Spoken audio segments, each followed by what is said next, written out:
nothing refreshes like a Gordon's and Tonic. Too old for teenage skin? Try new Garnier Pure A Moisturiser, the first daily treatment with essence of cucumber and zinc. In just 4 weeks, Garnier Pure A tightens pores, tackles imperfections. Garnier Pure A Moisturiser. Say no to imperfections, whatever your age. Garnier.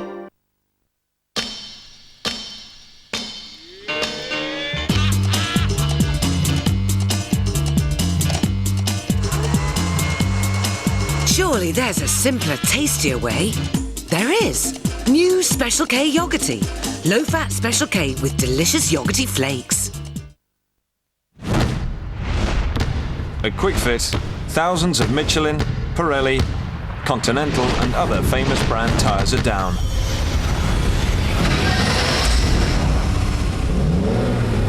And so are thousands of exhausts. QuickFit, keeping tyre and exhaust prices down.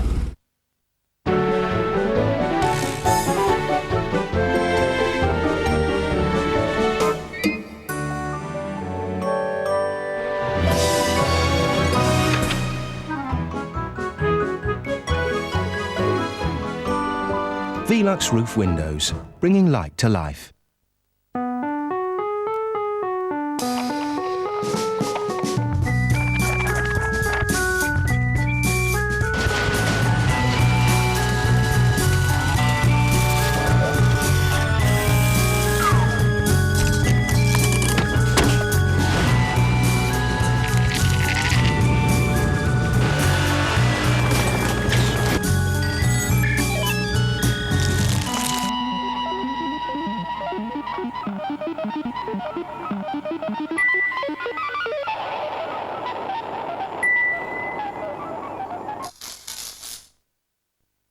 Before you buy car insurance from just anyone, just keep asking yourself one question.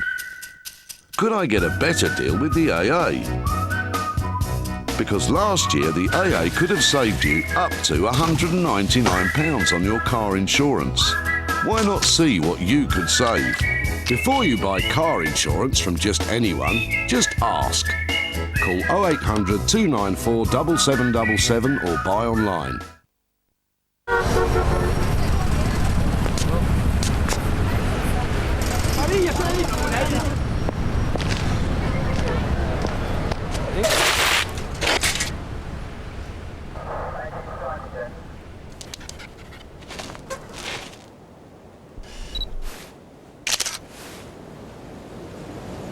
The new EOS 300D Digital SLR. For the love of photography. She's the toughest cop on the block. He's a loner, part Good Samaritan, part vigilante. Two lives drawn together by fate. What do you want from me? How about the truth? Jennifer Lopez, Jim Caviezel, in the network premiere of Angel Eyes, Sunday at 10 on 4. T4's June Sarpong proved she's a game lass in Bo Selector at 11:55. Now on 4, was it a crime or the mercy killing of Saturday night TV? Nice to see you, to see you! This is a mystery story. A story about the slow, strange death of Saturday night television. A story full of intrigue and drama, of hysterical laughter and bitter tears. Let's meet this week's star of MTV. Go! It's the story of how, over 25 years, and despite the efforts of some of the highest paid entertainers and programme makers this country has ever seen, Saturday night television has gone from being the most watched night of the week to the least.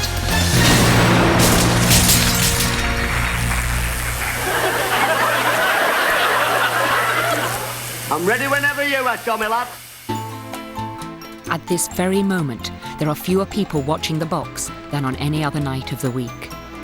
Get out, Saturday night. That's what it's all about. Why do people watch that? It's only sad people watch telly on a Saturday. Saturday night's with going out and having a laugh with your friends and your mates. They should just make Saturday night television for sad people. Sad people who haven't got any friends, and you just sort of face the camera and go, look, get out, get a life, you sad people. Don't watch the telly. It's Saturday. It's a lovely day.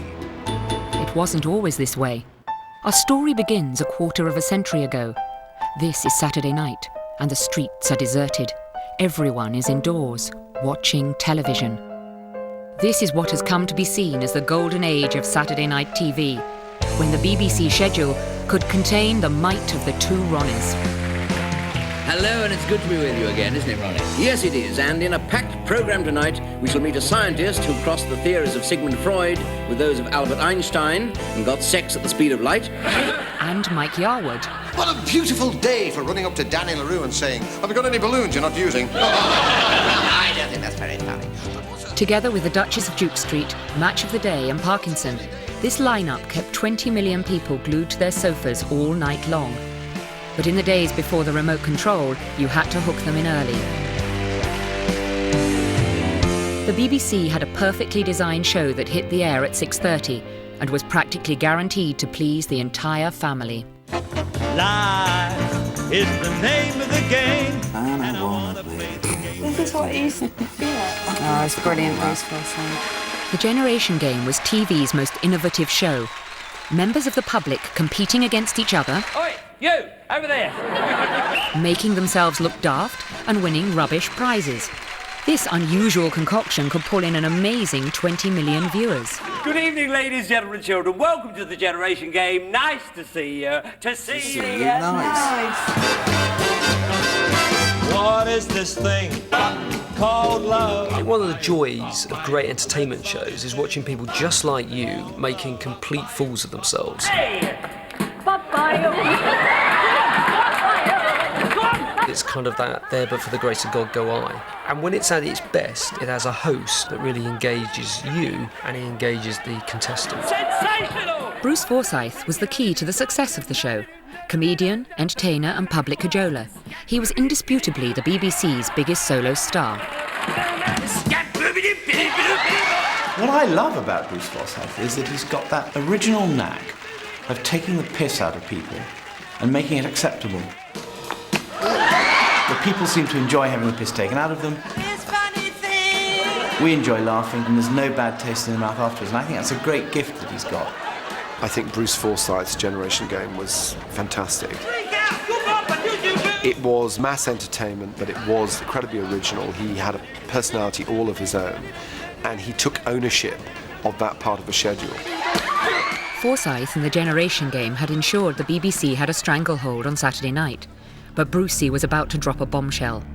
London Weekend Television, the home of ITV's Saturday Night, were desperate to break the BBC's audience monopoly. Head honcho, Michael Grade, grabbed his checkbook and made Brucey an offer he couldn't refuse.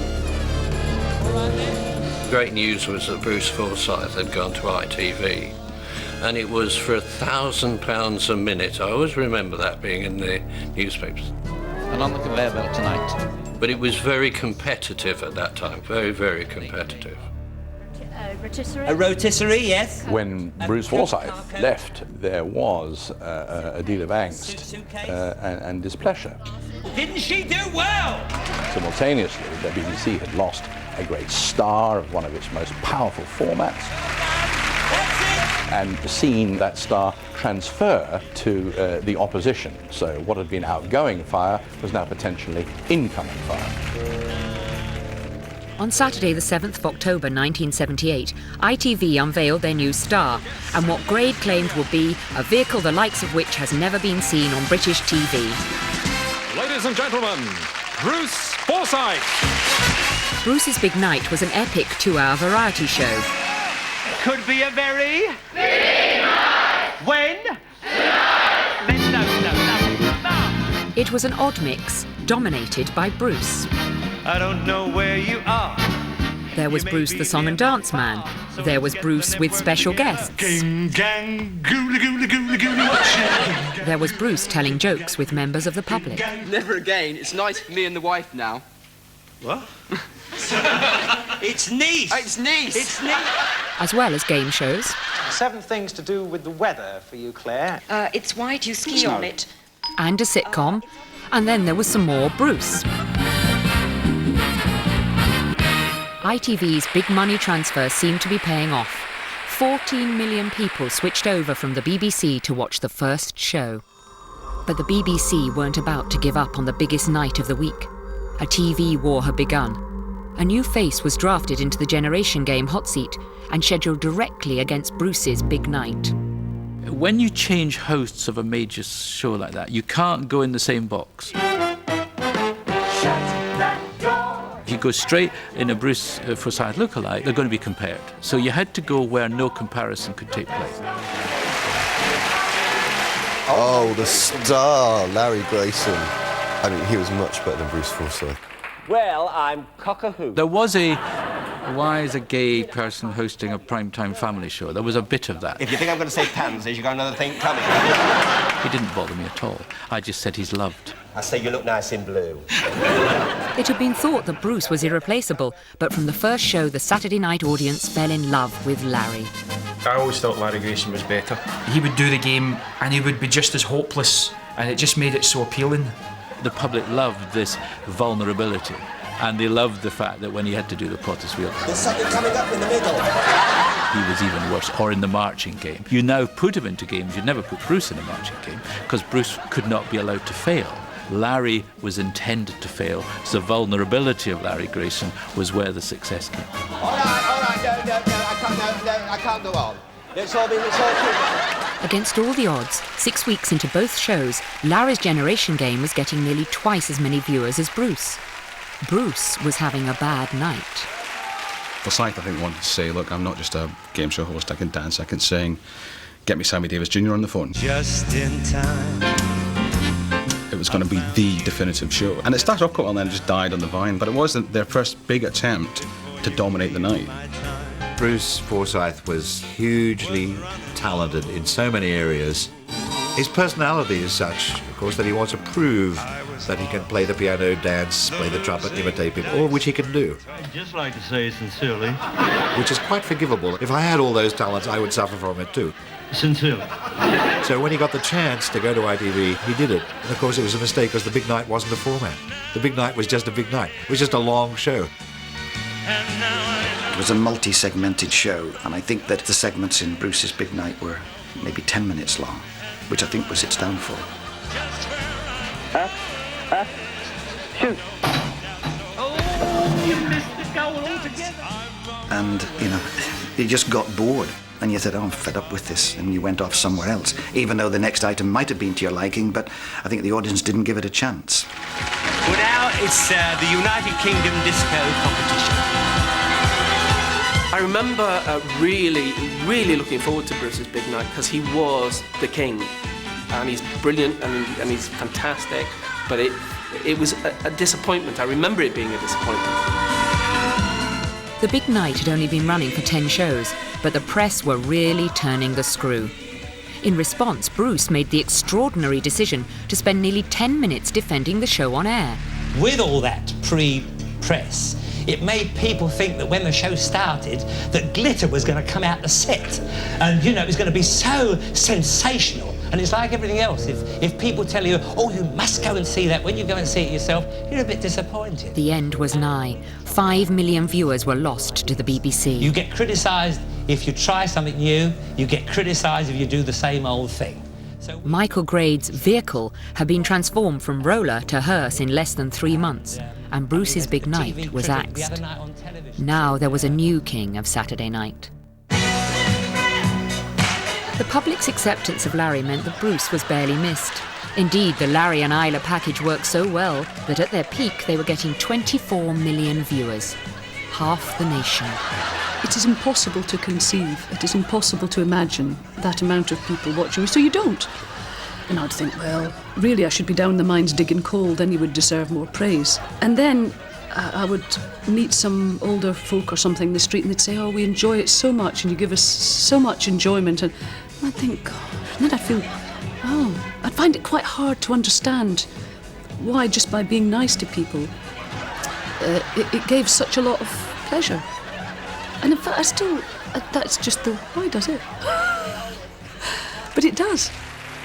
The Generation Game would continue to be a thorn in ITV's side for years to come. But 6 months after poaching Bruce, ITV came big game hunting again. This time they bagged television's greatest ever double act. I happen to hear that Modus Little statement from where I was hiding? The fight for the hearts and minds of the great British public on a Saturday night had begun in earnest. Coming up, the battle to replace Morecambe and Wise.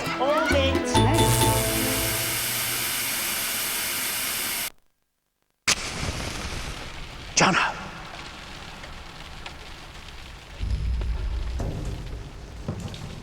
Jono! Oh, there you are. Come on. The new Vauxhall Movano. Seriously big.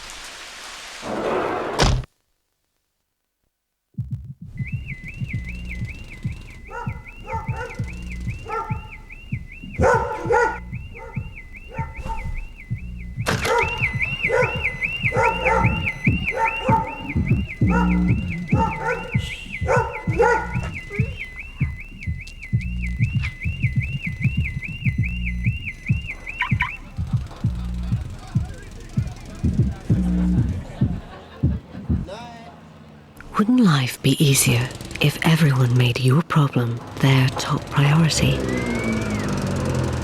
That's why, if the first person you call at BT can't help, they'll make it their top priority to find the person who can.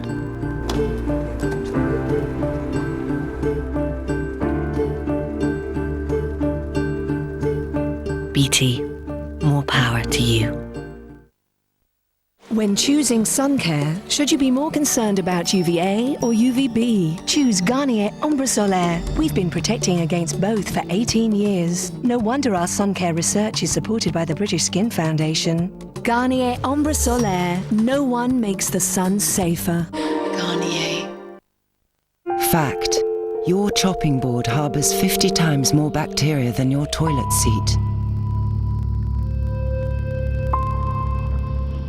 Fact.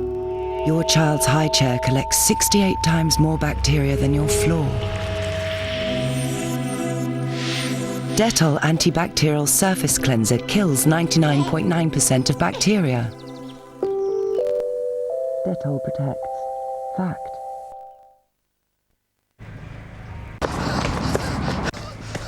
There's been an accident. Milk truck's turned over. There's milk pouring out everywhere. I'll call the police. Why? I'm gonna pay. Obviously another Kellogg's Crunchy Nut. Well, it is ludicrously tasty. There's been an accident. They're over there. Now there's an easier way to enjoy Kellogg's Crunchy Nut. New Kellogg's Crunchy Nut bars. To see if you could save up to £199 with AA car insurance, just ask. Call 0800 294 7777 or buy online.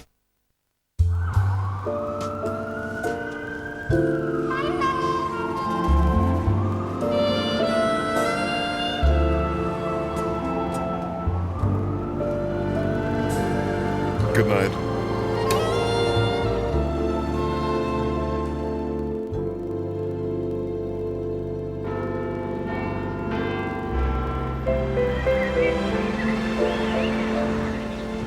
Good morning.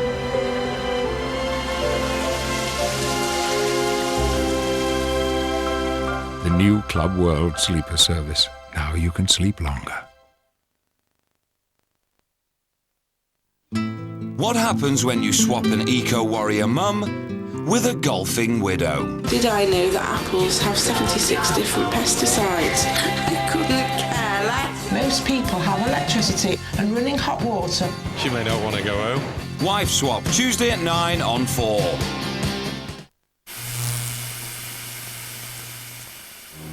Unlike today, back in 1978, family entertainment still revolved around Saturday night television. But Thames Television's poaching of Morecambe and Wise had left the BBC with only one ageing double act with which to shore up its Saturday night schedule. Opportunity was knocking for Britain's other comedy duos. Let's see more of dee-dee-dee-dee-dee-dee-dee-dee.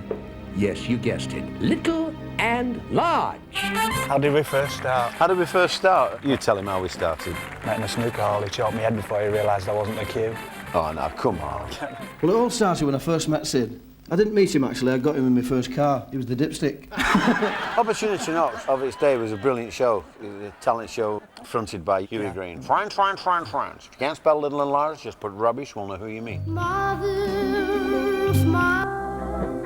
it was great. I mean, you reflect on it, you think, that was crap. But of the day, it was really, really entertaining. And then if you went on that and won the show, your career was launched. You move around with your fingers in the air, going dee dee dee dee dee. Winners of Opportunity Knocks, little and large. And it made a big difference. What a crap story. No, but, well, it's true. When you think we'll be on for about 30 bleeding seconds. Just 2 years after winning Opportunity Knocks, Sid and Eddie were the BBC's brand new Saturday night double act. It is slightly apocryphal, the story that my job was to find a replacement for Morecambe and Wise. It wasn't actually. Certainly if I was trying to find a replacement for Morecambe and Wise, Little and Large wouldn't have been my first choice. It's a bit like comparing caviar with fish paste. Who's that? Esther Ranson. Ladies and gentlemen, may I present Ernie Wise, genius and legend. ITA. ITA? Indian takeaway. Morecambe and Wise were incredibly talented comedians with incredible timing. I'll turn it round. No, don't turn it round! Don't turn it round! Well, why not? We're playing for laughs, aren't we? I know that! I'm going to turn it round. No, don't! Hey, always in that. Little and Large were just two jolly jokers. My name's Cannon, Frank Cannon. On the way over here, I got hit by a steamroller. Weren't you flattened? No, but the steamroller was.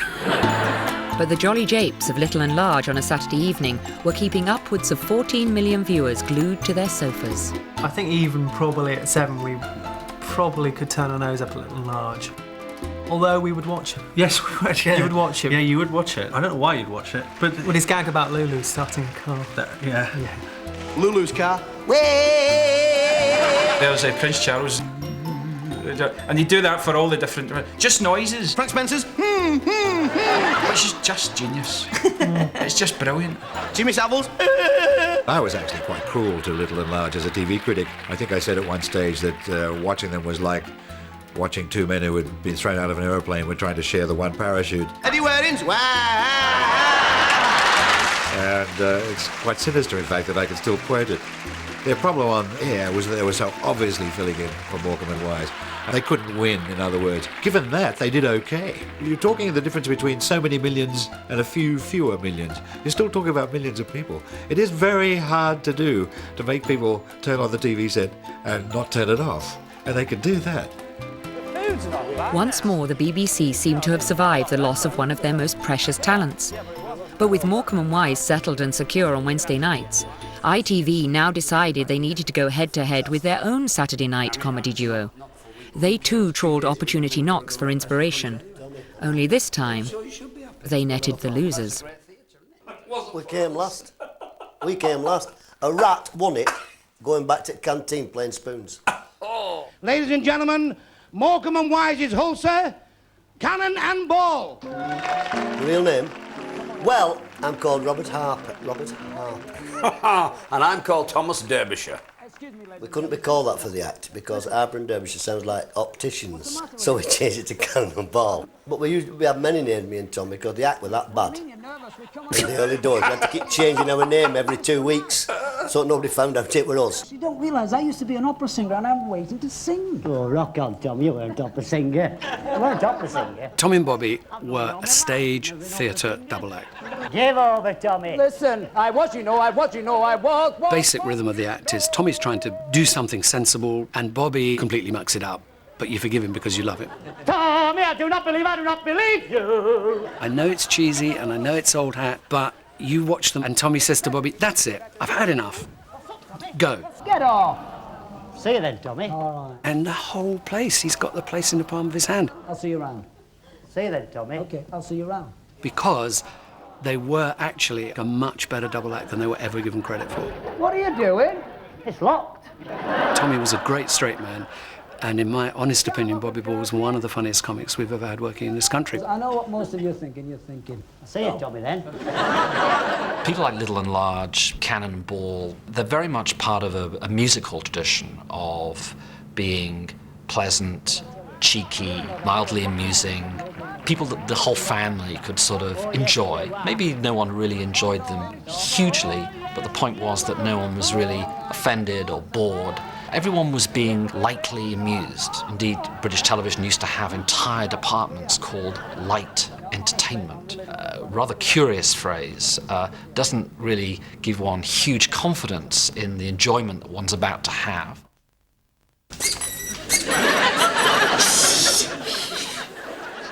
Cannon and Ball were ITV's great hope to finally break the BBC's Saturday night monopoly. What's that? Who's off? But after losing opportunity knocks, they had a struggle to even get on air. It's a little bit funny. First, they were used as Bruce's stooges in the ill-fated Big Night. I'm not taking my feet off. But these sketches didn't even make it to air. The suits in charge thought that the answer to Big Night's problems was even more Bruce, and Tommy and Bobby remained on the cutting room floor. Really, it was disappointing for us, but yet in another way, it helped our career because we were never shown.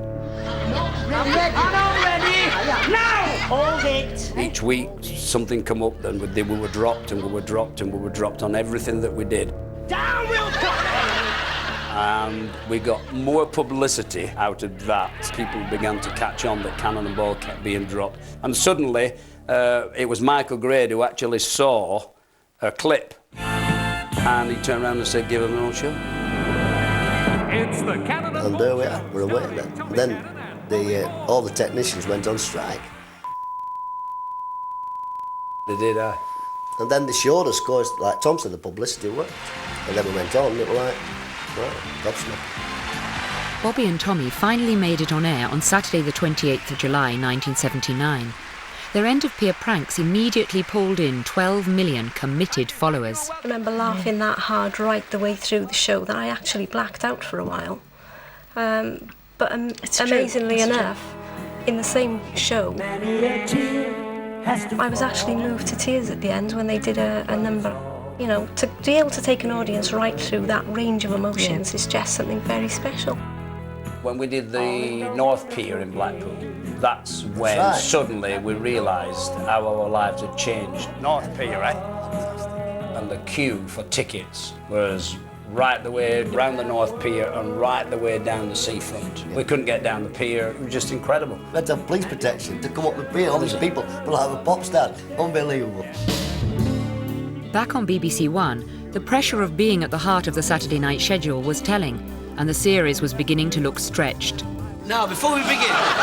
The issue, I think, for a lot of those Saturday night shows was the writing. A theatre double act can get away on 50 minutes of material for a whole summer season. Hello, my little chickadee. If you come to do 6 hours of television, that's 30 minutes of material each hour. I know who you are, you're the Incredible Hulk. And that's all got to be new material, because it can't be the stage act, because they're still working the stage act on stage.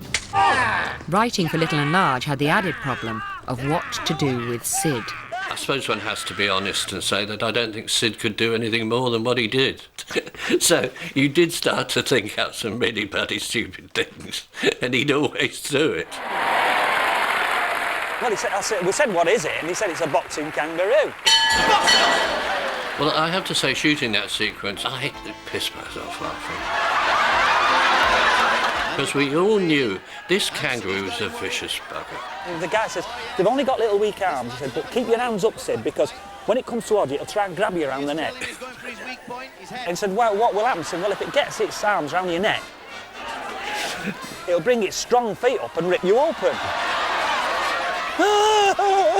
I have to say, I think this sequence is the most politically incorrect piece of comedy that has gone on British television in about the last 40 years.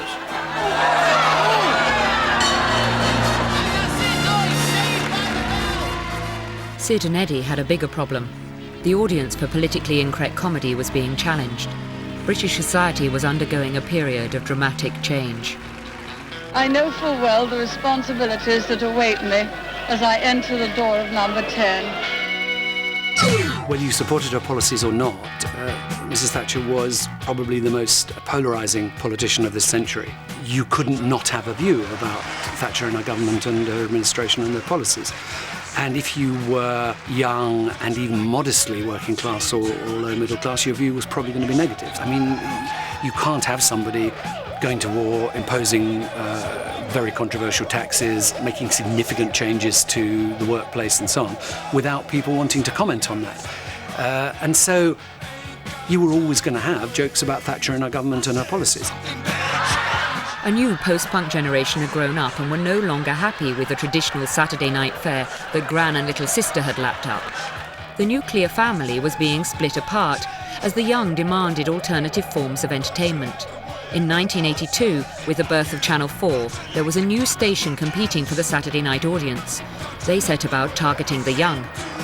I think Saturday night television was something that you watched because you were in. And there was always, I think, the embarrassment when you were growing up, especially if you were a teenager, that you were in on Saturday night and you had to watch this stuff. So we realised that there was a growing audience that wasn't really being addressed by traditional kind of Saturday night television. In 1985, competing against the two Ronnies on BBC One and Cannon and Ball on ITV, Channel 4 produced their own alternative Saturday night variety show, Saturday Live. Is it live? Oh, good evening! And hello to all you people who haven't got anything better to do on a Saturday night either. By the way, this is Saturday Live. One of the things that we wanted to do on the show was use the show as a vehicle for people who've never been seen before on television. Simon and I are very excited at the Bloody moment. excited! We found Fry and Laurie as being ideal double act. We found Harry Enfield. Good evening, ladies and gentlemen. Stavros here. We found the Joan Collins fan club, which actually was Julian Clary and his dog. I think it's true to say that I've been spending the last fortnight struggling down passages. Sorry, trifle vulgar, but that's the sort of level I work on. Quite clearly, we happened to tap into lots of people who were television material in the wings, waiting for that moment, waiting for that opportunity. Cherries on me left, right, cherries on me right, all right. On an average Saturday night, the two Ronnies would get, 15, 16 million people watching them. Cannon and Ball would get, I'm guessing now, 8 to 10 million. Saturday Live got between 3.5 and 4. But that's what it was intended to get. It was on Channel 4. For Channel 4, that was, and actually still is to this day, a damn decent number. We are the Dangerous Brothers. But it was clearly getting the attention of the generation it was aimed at. I have got no price. It was an incredibly liberating programme. The acts themselves were different, they were new, and telling you, oh, so it doesn't have to be like it is on Saturday night on television. I think I'm breaking my neck. It can be different, it can be slightly fresher, it can take things a bit further. The old Saturday night entertainers were under attack, and the Rebels' geeky leader was Ben Elton. It's no good me having a go at Mrs. Thatcher because she keeps her word. That's one thing I appreciate. She never breaks a word. Last general election, she promised she wouldn't touch the National Health Service. She kept her word. When she had a hand operation done, she did it in a private hospital. I respect that. You remember her hand? Ben created an interest in comedy about issues of the day that they obviously didn't address. The tendons on the hand were constricting, pulling in the fingers to form a claw. And it made their material look very, very out of date. First the claw, then the horns, then the fork tail. Suddenly, you know, you've got the opportunity of watching Ben Elton in that ridiculous jacket slagging off Thatcher, or you could watch Cannon and Ball. Well, actually, if you're in your early 20s, there's not much of a choice, really. Two blokes standing there in dinner jackets cracking jokes didn't seem real anymore, didn't seem relevant. So the style petered out. Saturday Live was fantastic. Moved things on, did become talk about TV, and did contribute, along with a whole wave of political correctness, to some of the things that became frowned upon, a little too po-facedly in my view. Political comment masquerading as comedy had always been there, but it started taking over in the mainstream. Still quite puzzled as to how it did so, because quite a lot of it wasn't very funny. That's all I've got to say on that. Most of those guys don't make me laugh at all, but then how often did I laugh at their predecessors? By today's standards, the mainstream entertainers were still pulling in massive audiences. But they were all beginning to feel the strain of keeping pace with 80s Britain. the modern type comedians, the Ben Eltons of the world, did bring political correctness. When we first started off, you could virtually tell jokes about anything without seeing any sort of racial undertones or whatever. It was just jokes. We used to do Sid's Round the World music spot. And one week we went to India. And we were aware of what goes on, you know, the racial thing. Hey, Ole! Tandoori! Hey! Pumpadum! Now, for the comedy, we got this guy called Albert Moses. Yes? What is problem here, please? He talks Indian. He is an Indian. He talks like an Indian, like Peter Sellers, you know, did a thing similar like that. I don't think Indian music is right for our show.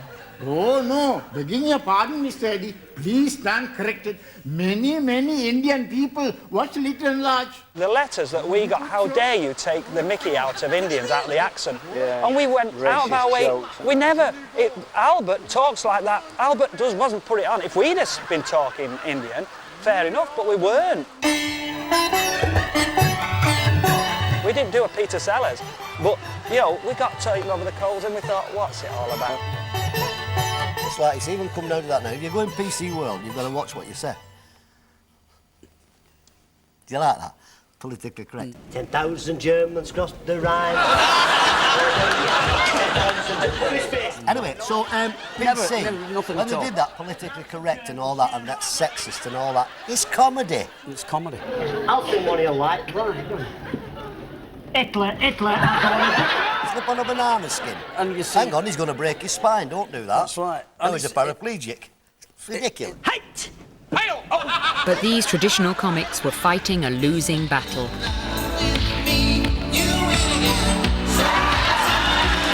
There is something dishonest about all this nostalgia for Saturday night in the good old days, how it'll never be like it was. No, it will never be like it was, believe me. On the other hand, I remember in the 70s and the 80s, endless complaints about Saturday night. Even those people who would sit in their millions watching something would complain that it wasn't good enough. So in a curious way, it's like your first wife, you know, who you were always complaining about, and then you look back after two marriages later and say, oh God, those were the nostalgic, wonderful years. I'm Morris. Morris Gibb is taller and he's older. This is Morris Minor. After a productive 14-year union, Little and Large were unceremoniously kicked out of the BBC's bed. I think people in show business do think that they'll go on forever. Everyone thinks like that. Even Cliff Richard. I mean, he won't last. But, no, the end of the series. Oh, the end of the series, I don't actually remember anyone saying, this is your last show. No, do you? No, I don't. I don't remember. It wasn't like that. But in our case, I think enough was enough anyway. Yeah. The world was changing, so. I know also, I didn't think we were that bad, you know.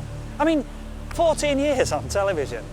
You must have been doing something right. Many a tear has to fall. We didn't think for 1 minute. How can you think for 1 minute when you're getting between 16 and 17 million viewers on a Saturday night that suddenly they're going to turn around and say, we don't want to change? So you go, oh, okay. So there doesn't seem to be any sense to that, but they do, and that's what happened. That's as simple as it was. So we never understood that. I think it can be a scary place to be, the middle of a schedule on BBC One or ITV, because people get tired of you, and that's why, in a way, those kind of entertainers, they get their share of fame and success and, you know, money. But it can be a comparatively short life. By 1991, Little and Large and Cannon and Ball were gone from Saturday night TV. An entertainment era had ended. With a dramatic increase in package holidays abroad, the traditional British seaside resort went into a terminal decline, and with it, much of the breeding ground for the old-time variety entertainer. You can hear the voiceover now, can't you? Two lonely figures, spurned by television, looking for the local dole office, don't work anymore. Whatever happened to the Little and Large? Two for the price of four. What is that? Ah, not bad, are you? Through the 90s, work really dropped. There wasn't many towns doing summer season. It was only this place. practically the only one left. What's your name, Michelle? Michelle. Is it really? Right. Never fails that one. We ended up doing holiday camps and caravan sites and what have you, but we just weren't. We were still working, but not at the pace that we used to. You're doing a thing about golf? About golf, yeah? Right. So I'm going to put my tee on the floor. Well, no, I know you have to do that because you can't play golf holding a cup of tea. Hey, wherever we go, it's the same cry. You know, why are you not on television? The new wave of comedy had swept away the old guard from Saturday night TV. The problem was that most of them were neither suitable for a primetime slot, nor did they want to be. Television needed new superstar entertainers. Coming up, the two evil geniuses who fought each other for the right to make the audience the entertainment. We had a job to do on Saturday nights. We had to try and beat ITV.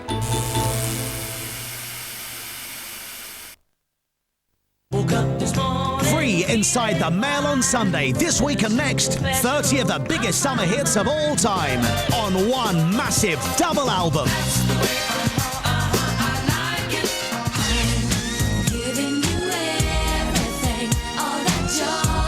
Feeling Good, the double album of the summer.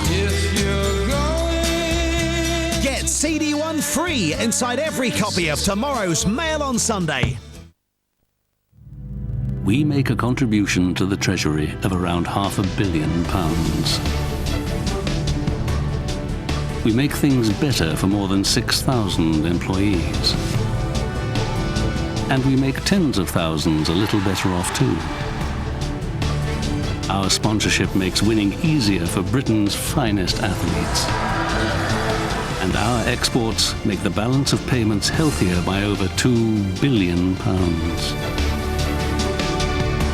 At MG Rover, we don't just make great cars.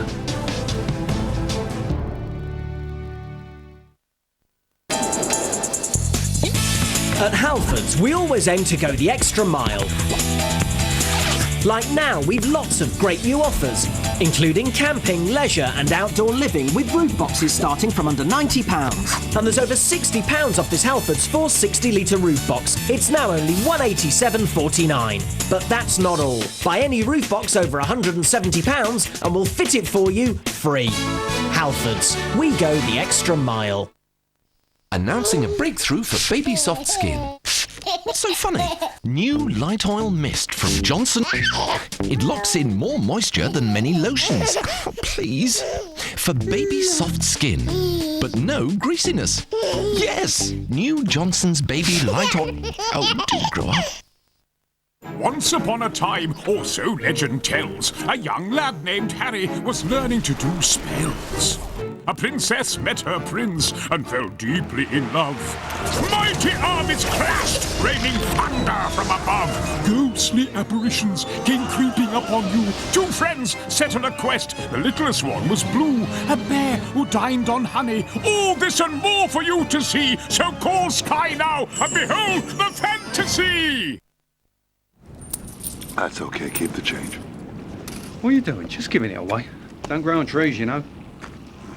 That's what you think. What's that supposed to mean? I knew a man once, real eco-pro, grew that rarest of things, a money tree. Every leaf a crisp new note. You're so full of it. No, I'm serious. Took great care of that tree, nurtured that nature, grew himself an orchard, which became a wood. Now we're talking millions. Then a forest. Millions became billions. He didn't stop there, though. Got in help. The best. Soon he had 1,000 forests, a green and pleasant land. Billions became trillions. But to him, each new shoot was just as important as the first. Well, if money trees are real, how come you ain't got one? Are you crazy? If it were that simple, we'd all be growing them. We nurture the growth of $1 trillion worldwide. Barclays, fluent in finance. The fence post. I said twice, it's gonna go done to myself. The nail gun. He had the gun angled like this and it just hit me in the head. The chopstick. I just started praying to God, you know, please don't let me die. Just some of the 101 things removed from the human body. Monday at 10:50 on 4.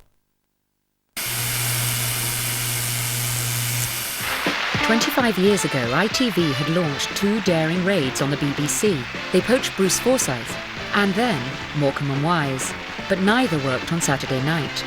They returned again to the Generation Game, but this time they didn't poach its star, they poached its producer. And his task was to beat his old show in the Saturday night ratings war. On Saturday the 26th of September 1981, ITV launched its revolutionary new show. I don't think we realised at the time when we were making it what we were doing, how we were changing the dynamic of primetime television. The public are making you laugh and the presenters are allowing the public to do it. And, once it started to work, of course, it was a dream. For the first time, a major Saturday night show turned its back on variety entertainers and looked instead to a team of young journalists and actors. Game for a Laugh's first show featured a man in a boat made from a bath, 2 men kicking each other, and a lot of men sizing each other up. How do you rate your chances this year? Well, This combination set the nation's pulse racing.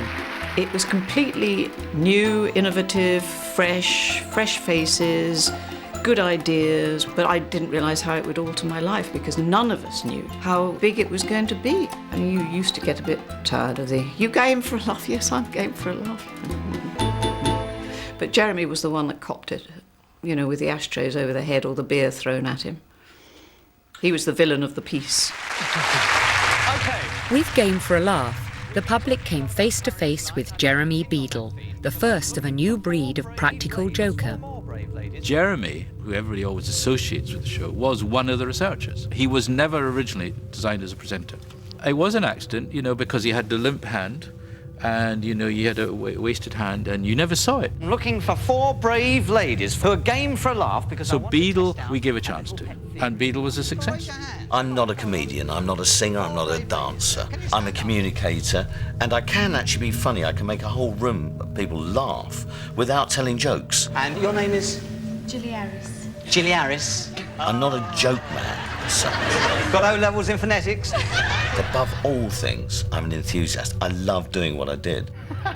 Never before had ITV won over the Saturday night audience with something as simple as 4 housewives and a small rodent. We did a routine where 4 ladies out of the audience and 4 boxes, and in one of them we showed that we were going to put a mouse. Of course we didn't put a mouse, but they had to put their hands in. Yes. The key was you had to get your biggest reaction to last. Julie, is he there? There is, I don't know whether I should tell this story at this stage.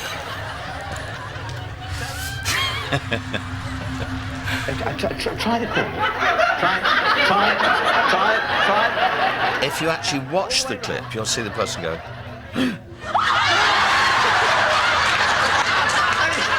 And then,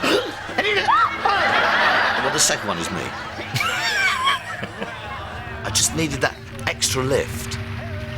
But it worked. It stayed in the public imagination. And it was like, ooh. From that stunt, ITV owned Saturday nights. Because if you look at their records, you will discover that from Game for a Laugh, the audience swung over to ITV. BBC lost its stranglehold for the first time. The BBC had finally lost a critical Saturday night battle. It meant the end for Larry and Isla's Generation Game. Gaelic folk tunes were no match for the humiliation of 80s Britain on the other side.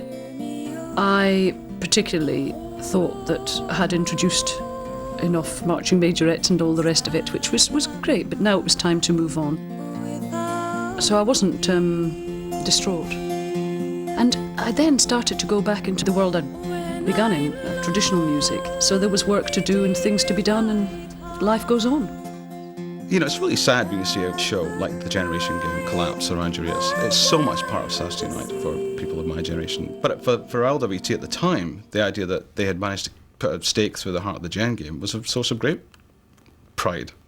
Game for a Laugh was caning. It was really caning the BBC output. It was getting huge audiences. And Bill Cotton had a meeting of all the producers and said, what we need is a show like Game for a Laugh. And I said, but you had one, and it was called Gotcha. Gotcha.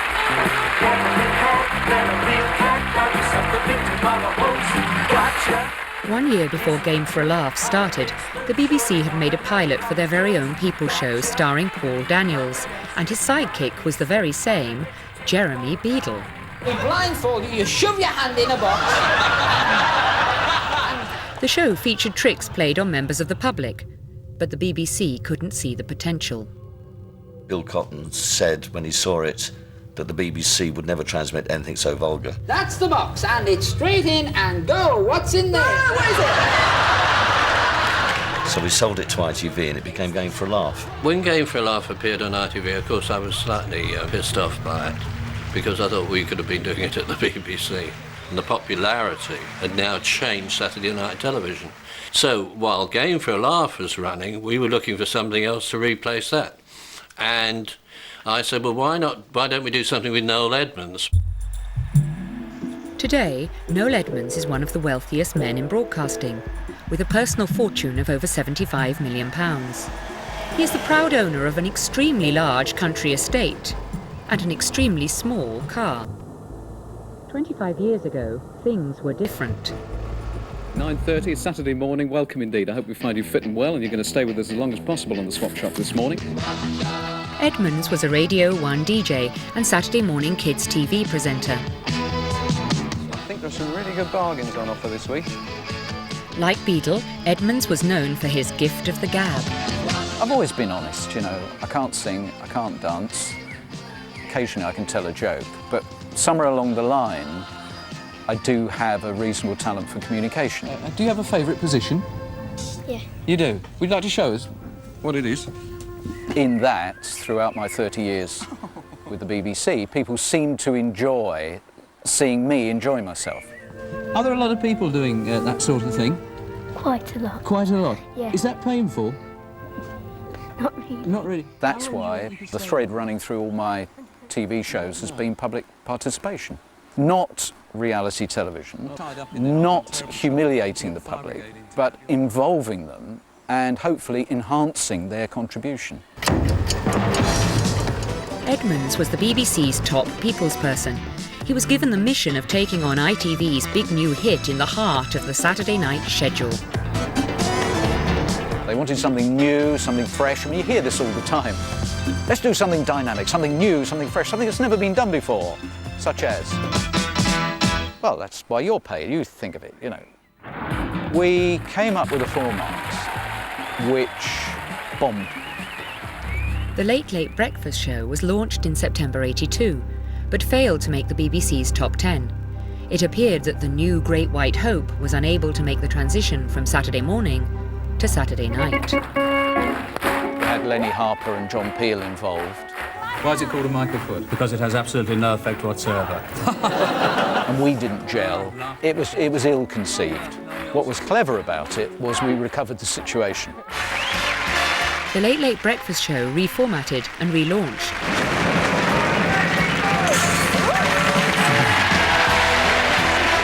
It concentrated more on using the public as its stars.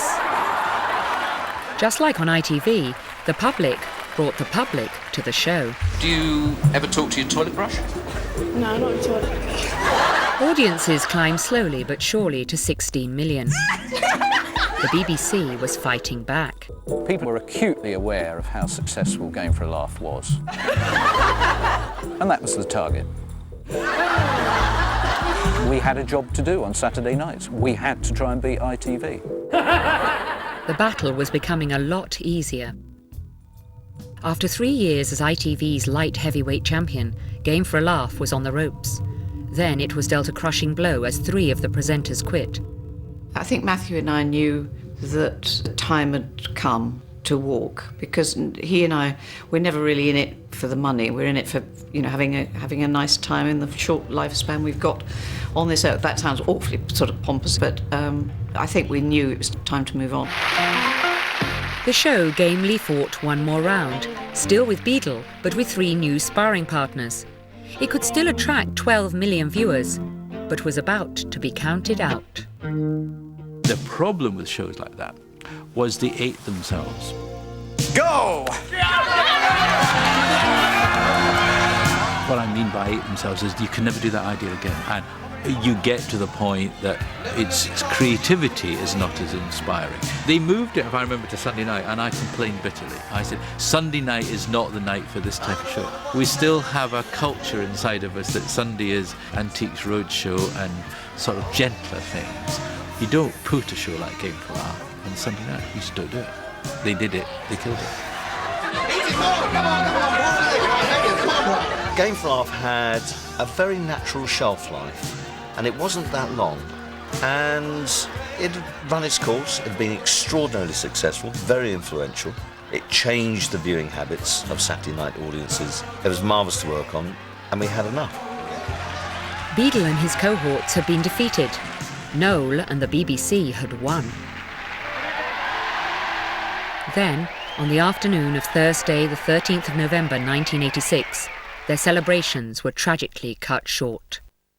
A television viewer who volunteered to take part in a stunt for the BBC programme The Late Late Breakfast Show has been killed during practice for the programme. Michael Lush, who came from Southampton, died when a safety line holding him 100 feet above the ground broke. Yeah, I find it really, really difficult to find the right words to describe my feelings at that time. Because quite rightly, the reaction of people is, well, what about Michael's family's feelings? It happened in career terms so suddenly and so catastrophically that I think I went through a long period where I really wasn't quite sure what to do with my life. I think I was probably in some sort of shock for a couple of years. And I have a very fragile confidence, and it was obviously destroyed totally, along with a dream. Noel and the show were taken off air. The world outside, meanwhile, was changing. People were starting to find something better to do on a Saturday night. And with VCRs now commonplace, you no longer had to settle for what the schedulers wanted you to watch. With the rise of the remote control, people were never satisfied for long. But Noel's sights were set on the perfect format, specially designed to stop a nation of channel hoppers in its tracks. On Saturday, November the 16th, 1991, Noel's House Party opened its doors to the Saturday night audience. The House and Noel were the constants in the House Party, and the conceit was that Noel is talking to you, the viewer, straight down the lens. Welcome to the House Party! And these things keep interrupting him. It was designed to cope with the Saturday night audience because most people, here's a generalisation for you, but most people are probably in early evening. They may have just come in from shopping, they may be preparing to go out, and therefore have lots of items, and if you don't like this one, there's another one along in a minute. Your favourite bit, whatever it might be, is just around the corner. Suddenly Noel goes, and you're on national TV. Meet this week's star of NTV. NTV in particular was a genius idea. It's like George Orwell on drugs. It's a sort of strange comedy nightmare version of 1984. Hello, Brian! Brian Webb! NTV was an excellent device, and I think the moment when the punter realised they were on television, one of TV's great moments. It's you! I don't think he quite knew where to go often after that. Your Irish jig, please, Brian. I've got my friend here! Come on! Noel's House Party was a phenomenal success. By 1993, it was averaging 15 million viewers an episode. Its strategic importance to the BBC was clear. It was a critically important show to the BBC. And if you get into the whole argument about the justification for the licence fee, it's kind of important. The BBC should every now and then win something. And at times, in the 90s, the only night they consistently won was Saturday night. And if you took the House Party out of Saturday night, they probably wouldn't have won it. I think that it was a very skillful programme. I think people were hooked into it. And it was like being invited to a party. Now, for some people, that party may have been something they didn't want to attend, but that certainly wasn't the case for many years. They did want to. Noel's House Party was now the BBC's hook into Saturday night. Noel even owned the house party format, so was making millions upon millions. But there was still one battle he hadn't won. The battlefield was the practical joke. Noel loved playing practical jokes on celebrities. If this is for this man dies. Over on ITV, his old adversary Beadle had been playing practical jokes on Joe Public since the very beginning. What you're about to see is absolutely sensational. But rather than explain it, the best thing to do is just watch it. I'm not going to be able to get out of there anymore. What I like about practical jokes is the ingenuity. I like the cleverness of a good practical joke. You're not moving that. And a good practical joke isn't making somebody look stupid. It's actually confusion. That's what's funny. Go on, stand on the pavement. It's not going to do anything. It's I've never myself talked again to anyone who played a practical joke on me. I think practical jokes are closely akin to fascism. We're very careful about that. We know what Jeremy Beadle... Let's start again. I don't understand the mentality of practical jokers. It's fairly closely allied with power. It's an attempt to regain power that was lost in childhood. And why a vast section of the public should be so interested in not very gifted presenters arranging with the public to pull practical jokes, I've never quite understood. But it's an audience. Not only an audience, a large one. Beadle's Game for a Laugh spin-off, Beadle's About, featured only practical jokes on members of the public and was getting audiences of 13 million. Edmonds decided to counter. A war of hoaxing had begun, and the stunts got bigger and more outrageous. There were some where they just got so stupid. I mean, Rosemary Ford standing on the side of a hill singing beautiful sweet songs with a choir and a woman playing a piano when the army come over the hill with a tank. You just have to think, Rosemary. And most people will fall for it. The alien stunt is, for my money, probably the finest stunt I've ever seen. Oh my goodness me! You see what's happened? And as it turned out, the person we played the joke on was wonderful. What do you want? She was just the most perfect person. Do you want a cup of tea? Would you like a cup of tea? You know, and she starts singing I Believe to an alien. When she turned around and saw me dressed up as this bizarre monster.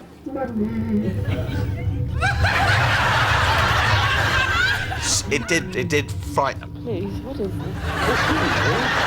We reassured her as quickly as we could. The reaction from the public was just electrifying. That's all the world was talking about, was the alien stunt. I still think with Noel and with Jeremy, one has to think, are they happier laughing at people than with people? I think there is a very important distinction to be drawn between gotchas and some of the other stuff that was going on at the time. The Jeremy Beadle school of practical joke, not to my taste, took it to a point where it was just unkind, whereas I prefer to think the sort of stuff we did is comparable with your best man speech, which is done by your best friend, and he's gonna make you, cringe, but it's you're on the same side. Despite receiving over 30,000 letters a series from the public asking Jeremy to stitch their mates up, Beadle was given the title of most loathed man in Britain. They started to pull stunts that I thought were distasteful. Now, this is a guy who thinks his entire livelihood is just going into the water. Why is this funny? It's not funny.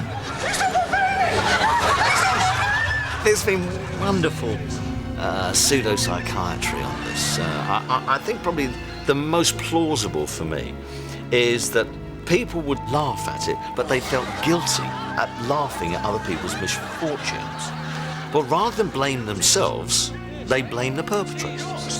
Who dropped a fan on my head? He was described once as the most loathed man on television and this sort of thing. And you know, that was so unfair, and he dealt with that with great dignity, and I'm a big fan of Jeremy's. Did you know about this? All I will say is that the only spite that I ever got was in the press. I mean, I can count on one hand the number of times I've had abuse in the streets, and it's always been the same. It's a group of young lads at the other side of the road, and they're piddled. The truth is, you would love to have been Jeremy Beadle. Honestly, it was great being Jeremy Beadle, it still is. After 10 years at the top, viewing figures slipped below 10 million, and by September '96, Beadle was no longer about. Edmonds had won. But within 3 years, he was to be hoisted by his own petard. Mr. Blobby had been designed as a disguise to get Noel near celebrities for more botches. And he gained a fanatical following. Soon, Blobby had a life of his own, a #1 Christmas single, and 3 theme parks built around his crinkly bottom home. But despite making Noel a fortune, Blobby was also smothering the man who once gave him life. His popularity in the end was really a rather nasty double-edged sword for us. And although Blobby was loved by millions, he was also hated by a lot of people. Sounds a bit like me. I think eventually it just got too much. I think we should have had the courage to say, no, that's enough of that. But it's very, very difficult to turn your back on success. There obviously were a lot of people who thought it was entertaining for a long period of time. If you think about 1999, you know, the Berlin Wall is down. And still, people are having green slime thrown on them on primetime BBC television. No sociology here, it was just old and tired. It's an overworked expression when people say it's the end of an era, but for BBC Television, for the entertainment department, for me, and possibly you, it really is the end of an era. On March the 20th, 1999, Noel was forced to say goodbye. Audiences for the final series had dropped to 7.5 million. The era of the practical joker was over. Well, there was time for one last surprise. I think the similarity between Noel Edmonds and Jeremy Beadle is that they were both grown-up men playing schoolboy tricks. Perhaps the public thought maybe they should have grown up, I don't know. And I honestly don't think that either of them have got a great sense of humour. Because I know that if they have tricks played on them, they laugh, but there's a fixed sort of grin about it.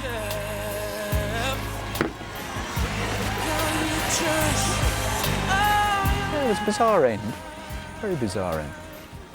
And I make no secret of the fact, you know, at the last team party, you know, I cried my eyes out. I felt that something very special had died, etc. Which I know sounds a bit wet, but it did put a lot of bloody effort into it. And we won't see those days again, you know, television has changed. No doubt in this programme you will explore a lot of other talents, and viewers will think to themselves, actually, I miss those people. They weren't half as bad as I was led to believe they were at the time. I've had people stop me in the street and say, oh, for God's sake, there's nothing on the telly, will you come back? I take that as a compliment. I'm pleased that they would have that reaction. Coming up, how the programme makers realised that you don't need phallic pink puppets and gooey green gunge to make riveting television. You just need to ask how much a television costs. Sandra Owens, come on down!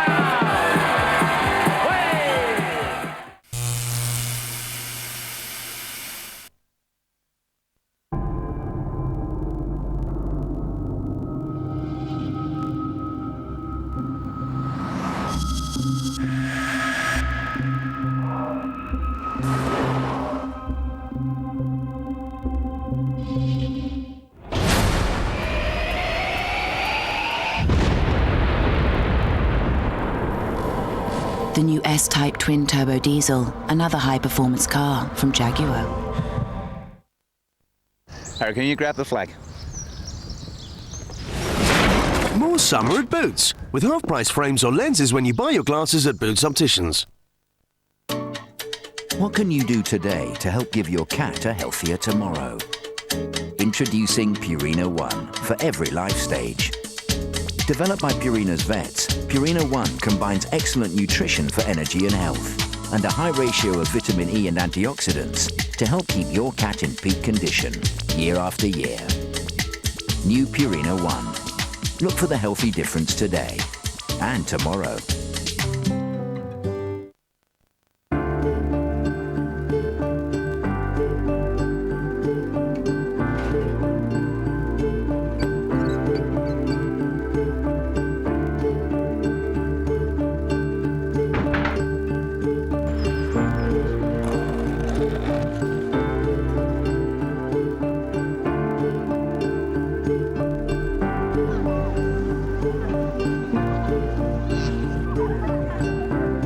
If you knew when to expect things.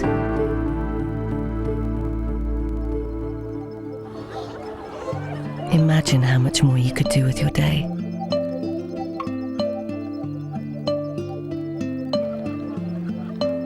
That's why BT is making you a promise.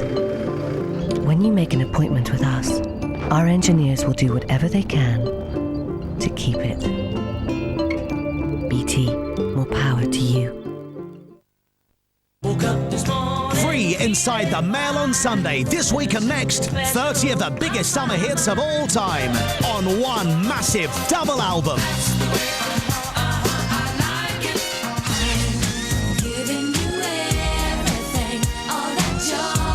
Feeling Good, the double album of the summer. Get CD1 free inside every copy of tomorrow's Mail on Sunday. Oh, favourite recipe sausages? They're the new range from Walls. Walls. Succulent pork, tasty sausage seasoning. Table. Look out, Dad!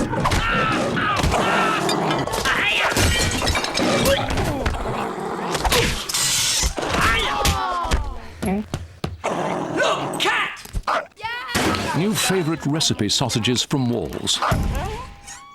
So tasty there'll be trouble.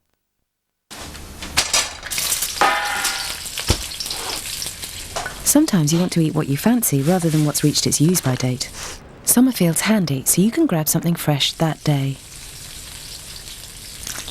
This week, Summerfield salmon fillets, half price. Summerfield, something different.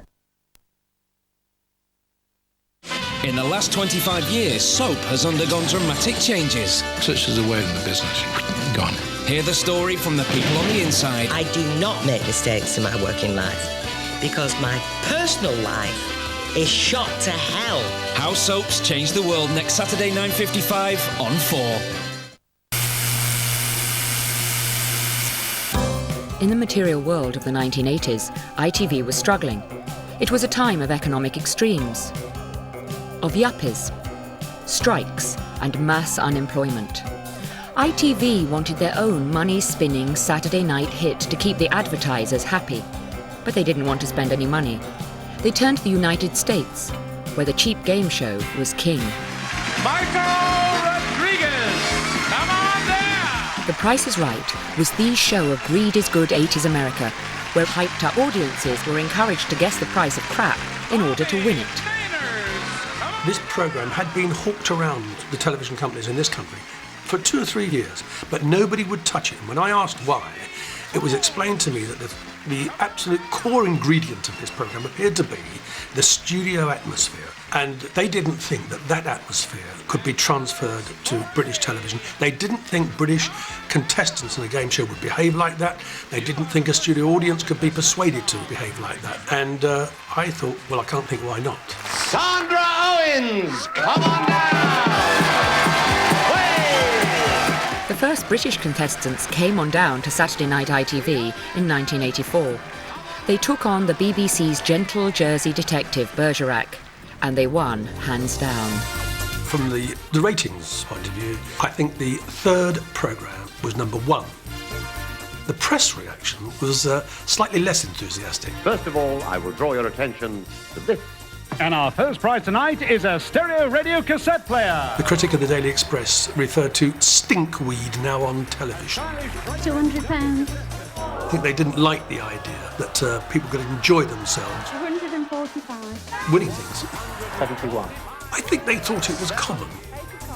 But I think that the audience at home could see that these people were genuinely enjoying themselves. There was an atmosphere that I think almost for the first time actually came through the screen. And I think that was what made it so popular. How would you like to also go home with this? An electric knitting machine. The excitement of it was because the audience didn't know if they were going to have to come on down. You were kind of in the excitement as well with them. I think maybe it was a bit vulgar. Oh, I quite liked the way they hyped the crowd up because it wasn't done in every game show. It was really only The Price is Right. Price is Right was a scary, scary programme. Shouting. Why is everyone screaming? Maybe there was an element, and this is probably from a middle-class house, that some anarchy is good, but too much anarchy is just shouting. 16 million people at home marvelled at the previously unseen levels of fever-pitch excitement, but it was all a carefully orchestrated operation. I think 90% of the audience arrived in coaches. And some of them come a long, long way. So, of course, they'd spend a lot of time together. And I'm not suggesting that they emptied too many crates of beer in the coach, but they came in a good mood. So, really, my job really was to keep them in a good mood. I'll let you into a secret. I was out with Leslie one evening, having dinner, and it was a chap's birthday, and a record played, and it was Land of Hope and Glory. And all the people around the table stood up and started singing, and it suddenly hit me. I know what we should do at the warm-up. Mr. W.G. Stewart. And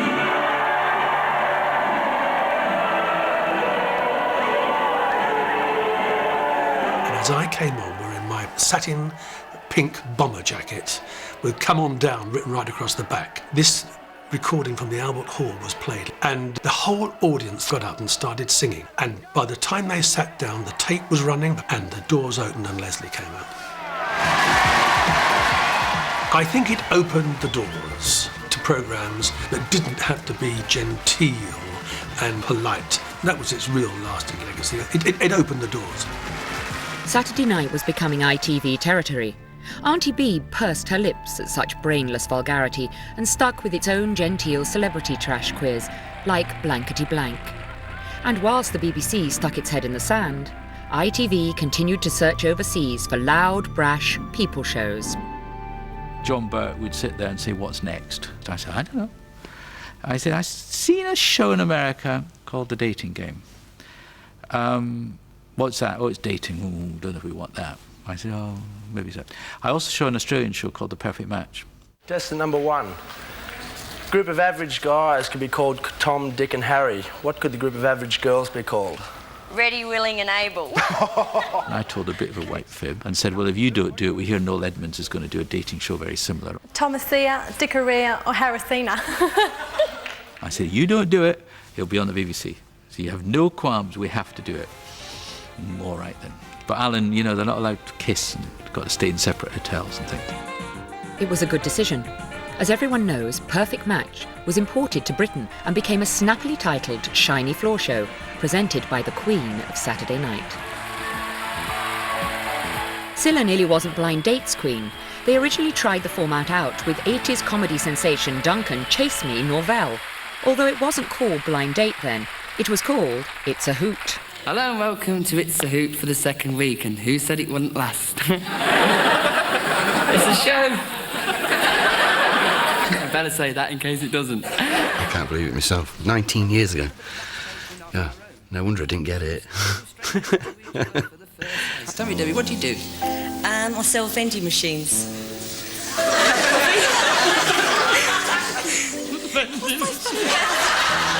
But that is the first time I've actually seen it in 19 years. I've been dying to have a look at it. But I think I would have got better. Tell me, what do you do? I'm a writer. I write books and for magazines, mostly Harper's and Queen. I took the Larry Grayson route. I'm saying, let me take somewhere that's different. I never wrote for Harper's. We tried Duncan, did a pilot. It was hysterical, but we couldn't cut it and he didn't get the logic. Number two. Number two. How would you react if a woman... Oh, no. Yeah, right. Sorry, it was my fault. Number two, please. There was so much to remember. I think that's what hit me. I mean, I didn't get a reason why as such. I didn't actually get the show. How would you make a girl laugh if she was feeling down? Well, I'd probably try dropping my trousers. Probably just a bit before my time, and they didn't know whether to take a risk with me or not. Is that the same for men as well? And they gave it to Scylla. The rest is history. She earned 50 million and I got 500 for the pilot. But then they said to find him something else, and they didn't. You've gone for number 2. I've bloody seen it, you ain't. Duncan returned to summer season. Cilla Black ran all the way to the bank. I think Blind Date was a phenomenon. It was a phenomenal show, and it changed the way people talk. If I weren't here this evening, I'd like to be at home with a giant bar of chocolate. Where would you rather be tonight if you weren't here? What I'd really like is if you and I could travel together on a 5-year mission to new frontiers, and hopefully I'd be going where no man has gone. If you put a camera in front of anybody between the ages of 18 and 30 and ask them a question, they will probably answer in Blind Date speak. And they don't mean to, it's just they've watched so much of it. One of the joys of Blind Date, one of the reasons that made it so successful for 18 years was it's got a very simple through line. I really don't like to beat around the bush with this namby-pamby chit-chat. Right, I like children. Are you going to have mine or what, number 2? Boy meets 3 girls, picks one, goes on date, do they get on? It's a very simple construction. Blind Date's very much a cornerstone of the Saturday night schedule. It had all of the components of a classical Saturday night programme. You want me to have your children? Well, yeah, go on, yeah, carry on. Well, what day? Sit there as the family and say, maybe it's going to be her. All those sort of games that the family could play between them. But if you start thinking about the idea of Blind Date, it really has the seeds of the destruction of Saturday night embedded in it. How would you change our Jane? Major plastic surgery. The whole idea of the Blind Date, something very unfamily about that. How would you change him? 6 foot and down, straight. And obviously, as the years went on, Blind Date, in order to maintain its popularity, had to get a little bit racier. And as it changed, so the audience was changing. It's going on blind dates. It's doing things that even Brucey might find a little bit cheeky. And it's doing them outside of the home and not in front of the television set. Formats were now the key to success on Saturday night. But with the BBC seemingly bereft of ideas, the government handed them a dream ticket. We knew that the creation of the National Lottery was going to be big. We therefore wanted it on BBC One because it was a national event. That's where it belonged. On November the 19th, 1994, lottery fever gripped the nation. Tickets were selling at the rate of 18,000 a minute. More than half the adult population played. The National Lottery Show was the most eagerly anticipated in broadcasting history. No longer were the prizes fondue sets and garden furniture. That night you could win £7 million just sitting in the pub. With Noel Edmonds in charge of the balls, how could it possibly fail? Within the next hour, somebody watching this show is going to be made a millionaire. And it could be you. The opportunity to launch the National Lottery was an honour. Everyone thought they were going to win the lottery. When that was launched, we all thought we were going to win the lottery. 20-odd million people watching, that's a presenter's dream. The BBC's dream had also come true. The government had handed them a captive audience of 22 million hopefuls. All they had to do was entertain them. But the show was a disconcerting experience. You had to sit through an hour of people playing games vaguely related to numbers and balls. Then there was the draw.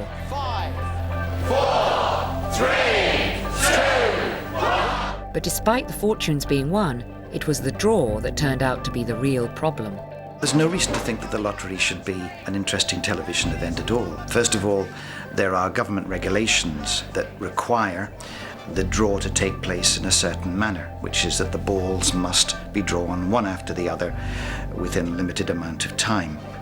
That's certainly the last thing you want to do if you wanted to create any drama or excitement. I mean, nobody switches on to watch the lottery that hasn't bought a lottery ticket and says, "Phew, I'm going to have a great night's entertainment tonight." I mean, they're just not interested. The problem with the lottery show is that initially, of course, it had the novelty of it was this vast pot of money, but of course it has a huge inbuilt problem. The person is not presented with it there and then on the show, and very quickly it became clear that what we wanted was to see the face of the person with the 9 million quid in their back pocket. And so in fact the television lost the battle to the newspapers, who quickly tracked these people down and turned them into celebrities, because that's what they wanted to do with them.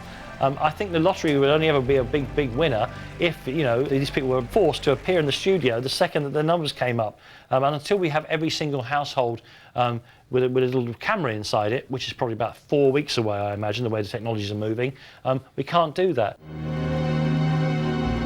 Within a year, the lottery show hemorrhaged 12 million viewers, and it has never regained them. The reason now seems obvious. Britain wanted to see its millionaires winning.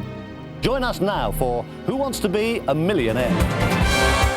Millionaire isn't brilliant because it gives away a million. Who Wants to Be a Millionaire is brilliant because its format and its structure and its host are brilliant, you know, and the audience has got that on day one. Who Wants to Be a Millionaire looks like money for jam. The format's sold all over the world. Somebody's making billions. Tarrant's probably making millions of those billions. But it's not easy to come up with that kind of format. The idea for Who Wants to Be a Millionaire came from a guy called David Briggs. He came up with what I call the concept, which was that there would be a very high reward show. It would be a Q&A, a question and answer. Question number 1 for £100. Let's play. Where's the children's series Grange Hill set? There would be a number of questions. I think he had 21, but that doesn't matter.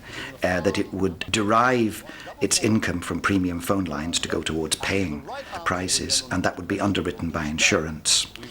And that was his concept.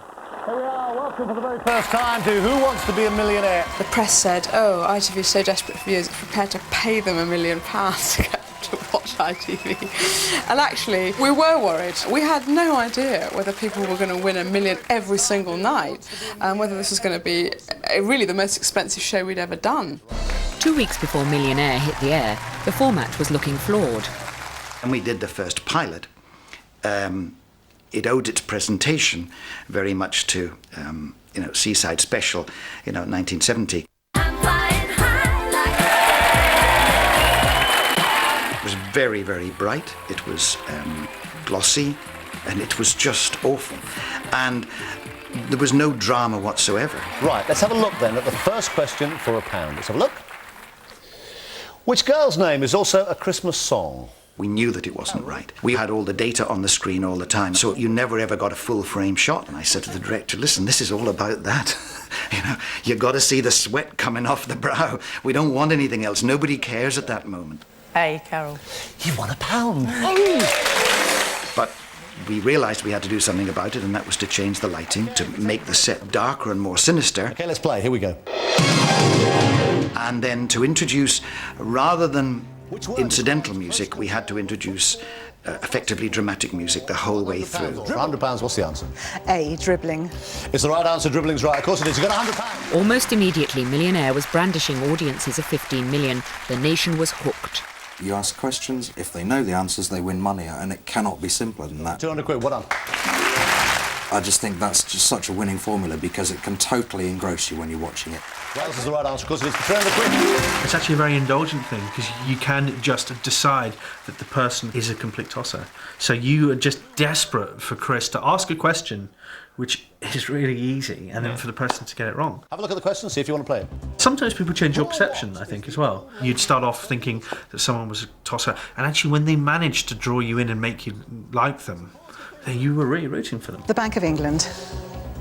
It's the right answer, 500 quid. I really wanted to counteract the criticisms that big money winnings had to be synonymous with down market, that was a down market thing. He's a Cooper. And I disagreed with that completely. It's the right answer. Thank you. So I thought money could be aspirational, and it was a very clear view that this had to attract an audience of people that had maybe never watched what they would call an ITV quiz show before. What sort of creature is Bilbo Baggins in a popular children's book? The essential thing that makes it work is that the audience competes with the competitors, and I admire it, and I even watch it. He's a hobbit. You're saying a hobbit? I am, yes. That's your final answer? It is. And I usually can't stand game shows. Game shows usually embarrass me. And Scylla's show, Blind Date, I find it almost impossible to watch because I hate people leading their private lives in public. They're in the ear. You're saying ear? I am, yes. Is that your final answer? It is. Now, the great thing about Millionaire is they don't do that. There's only one part of their personality on show, it's the brain. I'll say a dog. You're saying a dog, you're saying D. Yes. OK. That's the right answer. Television will now and then attract a mass audience, and consequently, it was something that united the country. By what name is the Chinese gooseberry also known? So I think it can still happen, and there's no reason to believe that it cannot happen in the future. But it's largely down to the show. Can I have 50-50, please? You can. The game show has survived, but it too has undergone tremendous transformation. That just reflects society better. Right, I'll take 2 away from you, please, 50-50. Because what's happened is that the money has been ramped up. That it's not about, can you tell me what the capital of Malawi is anymore? I'm going to say Lychee. It's about watching people suffer on television because they might or might not be able to transform their life with a vast river of cash that may or may not come torrenting into their current account. You had £8,000. You've just lost £7,000. We like lots of money, and we like to see members of the public being put through the thumb screws. Game shows happen to be able to combine those two things very, very well indeed. I'm so sad. Millionaire was a runaway worldwide success. Scores of game and quiz shows followed, making little impact. What did make impact was the realization that the public enjoyed seeing people under extreme pressure, and they liked to feel involved, even when they were stranded on the sofa. Coming up, Saturday Night was about to give the public the chance to make stars, to break stars, and to give old stars one last chance to shine.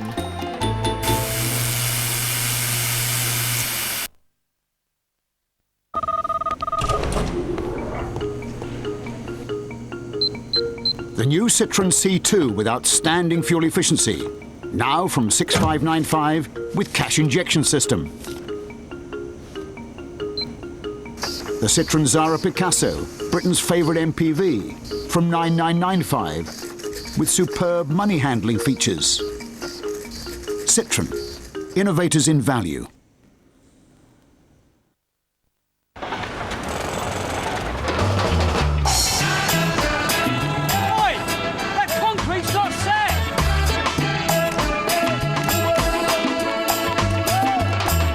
Actimel now comes in a new fat-free pineapple flavour. Try it and see if you feel the difference.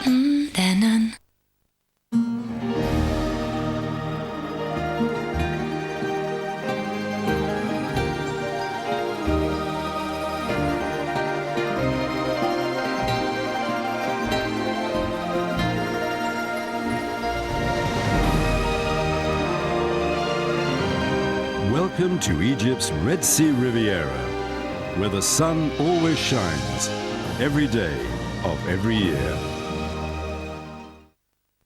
Okay, people, we need to talk. Hey, Donkey, what's up? Well, I'll tell you what's up. This is what's up. Well, there's been some technological advancements since the first movie. Oh, excuse me. I didn't know a receding mane was an advancement. It's realistic. Yeah, I think... Okay, it's a little bit too real. Just fix it. Understandable. I look like Shrek. It's hideous.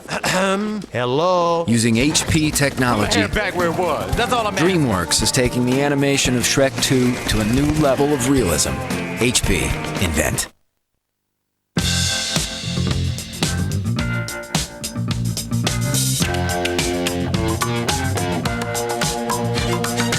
I believe in miracles. Where you from? You sexy thing, you. I believe in miracles. Since you came along, you sexy thing. Yes, I believe in miracles. At PC World Now, an outstanding offer. This month, all our services with 30% off. Whether it's installing a new PC or network at home. So yeah, that's all your PCs running together. Or installing upgrades in store. removing viruses, restoring crashed systems, transferring data, or doing PC health checks to keep your computer in peak condition. We service all makes of PC wherever you bought them, and with 30% off, we're stamping down on the cost of service too at PC World.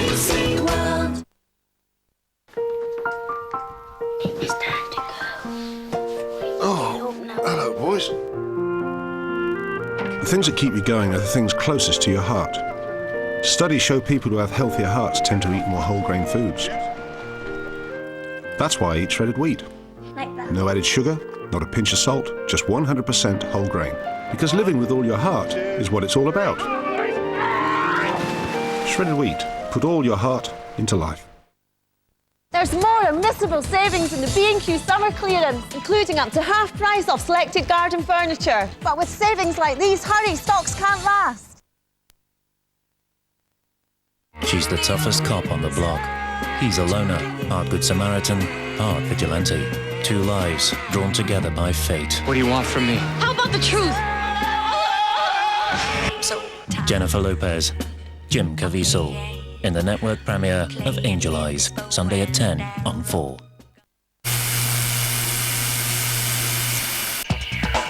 People watching people just like themselves on television has always been a part of the Saturday night experience. The tradition of now called Real People taking part in television programmes was pioneered by, of course, The Generation Game on BBC Television. That's where you get members of the public put into a situation that is a completely false premise, and then you see what comes of it, what sort of real behaviour. Over 30 years, Real People had brought Saturday night rating success, and the producers could never give them up. So they've thrown them into disastrous situations and watched them struggle to cope.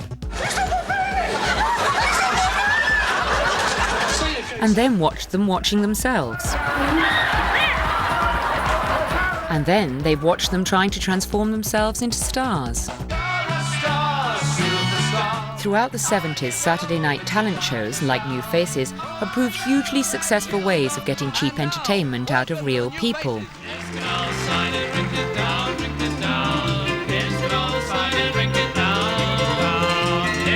The format may seem eerily familiar. Dodgy amateurs against ugly critics. It's very different. I don't know whether the ethnic groups take the Trotto very seriously, but I would think that's the area in which they would work. Very underground. A long way. Right, thank you very much, Johnny. For years and years and years, they kept at it.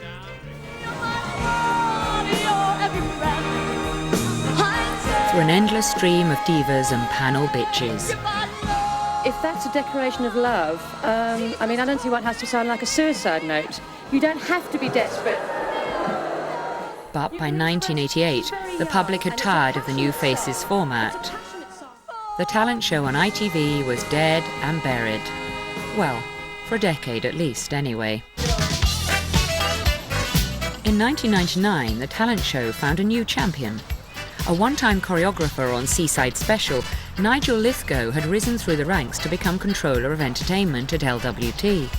I went to see my son in Australia, and his show that he'd been working on was on television, Pop Stars. We watched it and thought, well, this is, more just auditions. Come on down and do what you gotta do. And it was fascinating, and suddenly went into sort of character development. Overall, the problem that we do have is with your movement. And it was just out-and-out entertainment. And it was, I guess, the first time reality and entertainment had come together. Lithgow brought the format back in his suitcase, and in January 2001, the talent show was raised from the dead. From a series of open auditions, Pop Stars will bring together 5 undiscovered talents to create a new and exciting band. We've all... And from first auditions through to the release of their single, the cameras will follow them every step of the way. You've got to all stick together, good friends there for each other. Pop Stars was the genre-breaking show that modernised the talent show, where for the first time you drew the camera back and saw the audition process, which has always happened. You always had people in a room saying you're rubbish. It's just the first time we actually showed it. Would you lie to me and I'll be a baby? Thank you very much. Like the previous talent shows, Pop Stars needed its own bad boy. Good performance, and I'm sure the tune was in there somewhere. I felt that grandmothers and mothers and people of all ages would be emotionally hooked by the drama of what was happening, because it was just such a roller coaster ride watching these kids be told you're in, you're out, you're rubbish, you're going down from 10 to 5 to this to that. It was so fantastic to watch. 'Cause I have been told that salvation lets their wings unfold. The funny thing is that until Pop Stars, you couldn't get arrested with a talent show. You've got me, yeah. What Pop Stars so brilliantly did was to learn how interested the public was in seeing themselves reflected in pressure situations. Oh, God. And elongated across ever more 17, 20 weeks And I'm afraid you didn't make it through.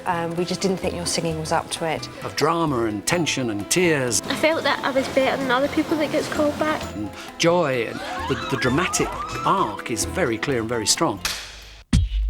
After averaging 9 million viewers every week, the eventual winners were guaranteed a #1 hit. You've been saying I'm driving you crazy, and I haven't been. Which they duly delivered. But the problem was that the public were much more interested in the process of making the product than in the product itself. The public didn't really like Hearsay, and they had the shelf life of a raindrop. Pop Stars had forgotten one very important fact. The public now liked to vote in their talent shows.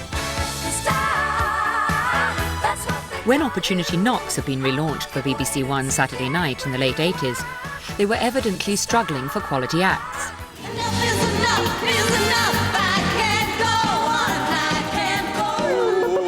The public came flocking anyway when, for the first time ever, telephone voting was introduced. You have the last word. Each week you choose the champ, you name the #1. Picking that winner is as easy as picking up a phone. The show proved remarkably successful, even though it never created any superstars. Now, in the 21st century, the public knew exactly how #1 pop stars were created, and they wanted a piece of the action. They didn't have long to wait. To Pop Stars, people say, oh, I would never have chosen that band, and I wouldn't have chosen that person in Hearsay, I wouldn't have chosen that person in Hearsay. So it was like, well, don't. It's up to you this time. Pick who you like. Like Pop Stars, Pop Idol began with a ritual audition humiliation process. We've got stars direct in our face. Suddenly the only pop you can do is pop off. However, once the thousands had been whittled down to 50, the audience was handed the power to decide their future. Pop Idol was ITV's highest-rating Saturday night programme of 2002, and the live final was watched by 13.3 million viewers. The talent show had never been more popular. Pop Idol for me is a program that glues the family together. The whole family can come together, they can actually support one or the other.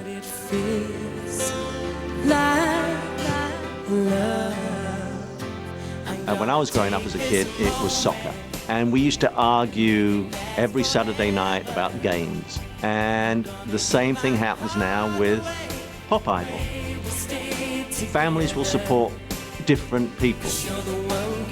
It has, crucially, a great sense of audience participation. You decide who's going to be famous. You decide who's going to be rich. You decide who's going to have a career. And that's obviously very appealing.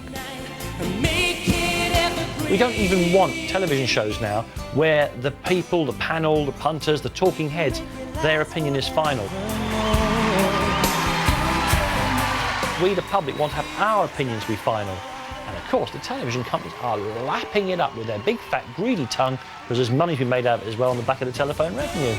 The winner of Pop Idol 2002 is Will!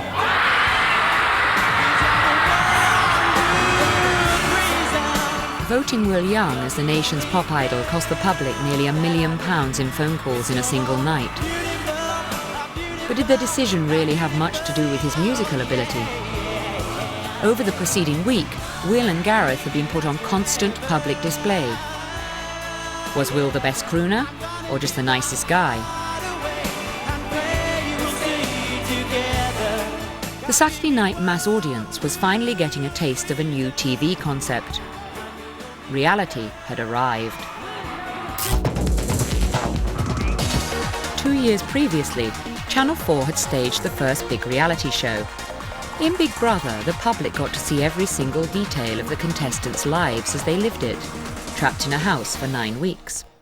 It was the ultimate popularity contest, and although it ran every night of the week, it radically altered the very nature of Saturday night television. I remember Billy Connolly saying, how ridiculous. We're sitting on sofas, watching people sitting on sofas. But it's fascinating. Just watching people is a very compelling thing to do on television. Ordinary people know how to be surprised, upset, emotionally moved, laugh. They can do that stuff. People will give you big reactions. Ask me up, woman. God! I suppose reality TV, what it's done is kind of make every night almost Saturday night TV for 2 weeks. That's what happens now. We don't have Saturday night where everybody sits around the TV. We have shows like I'm a Celebrity where for 2 weeks everybody sits around the TV. That's where ratings are now, in watching something that becomes fascinating because it's almost kind of like Lord of the Flies. The tabloid press hungrily devoured every tidbit of reality television and gave ordinary people the star treatment. It didn't go unnoticed. Oh, that must have been very interesting for the hearer. Les Dennis had been a Saturday night fixture since 1980, first as a comedy impressionist, then as a massively successful game show host. He attracted millions more viewers than Big Brother ever could. But when, after 15 years, ITV decided they no longer wanted Les Dennis's family fortunes on Saturday nights, he was lost. Through Big Brother, however, Les could see a way back. You've just got to accept that the business changes. There's no point being bitter about business changing. There's no point saying everything's bloody reality, that's all that's on TV. I mean, I had the point where I said, if you can't beat them, join them, and I went into Big Brother. Les joined 5 other semi-celebs in the Big Brother house for a non-stop 10-day stay in the public spotlight. A lot of celebs, when they go into something like that, say, I'm doing it for charity.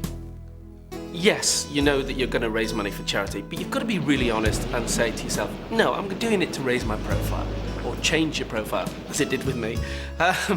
You know, it's a chance to remind people that you're there. 10 days on a never-ending Saturday night did indeed bring Les back into the headlines. While he was in the house, his marriage was falling apart. The public was no longer interested in Les's talent. It was interested in his pain. Just one egg. That's all. Between the lot of you, all we need is just one, just to see what it's like to collect an egg. You know what? I was playing that a bit. I was trying to do some shtick. I was trying to do some comedy shtick with the chickens. I probably just got a bit too carried away. But it's what happens now. It's the currency. Celebrity is the currency. And it means that even though I haven't necessarily been on telly in the last 2 or 3 years a lot, at least I'm still there and gives me a fighting chance of getting something and coming back and having some kind of revival or renaissance. It's all fun, man. It's only fun. Don't take it Celebrity seriously. Big Brother marked the end of an era for the Saturday night star. The public had finally turned the tables and made the celebrity jump through the hoops. Now ITV launched a prime-time Saturday night show encompassing every element of the new reality world. Launched in June last year, it aimed to give the public power, entertainment, quick results and a big star presenter in Brian Conley. Surely this was the new saviour of Saturday night. Essentially, Judgment Day, a bit like Big Brother, but done in an hour, was a popularity contest. Audience, if you don't like the way they look, it's time to tell them to sling their hook. What it involved was 5 or 6 people revealing more and more about themselves during the show, and the audience voting live for them to leave the show, so you end up with one winner. You said hello, and I'm very sorry you got to wave goodbye. The format was a disaster and gave ITV one of its most unpopular Saturday nights ever. Only 3.3 million tuned in to the first show. The public had effectively sealed its fate. After only 2 broadcast shows, ITV dramatically pulled Judgment Day off the air. Oh, I was gutted. I really was, because I didn't think it was a bad show. I'd love you to play that. I don't know if you can. The very first ep, there's this black lady. I've been round your ass! I have. And she absolutely freaked out. This is your... Come and sit down, Nina! Hold on, press pause. You know, I mean, I would love you to play that. And to pitch it at 7 o'clock, I think that's the funniest you can get. I'm going to go to my bedroom. Yes, I am. Get off, Nina!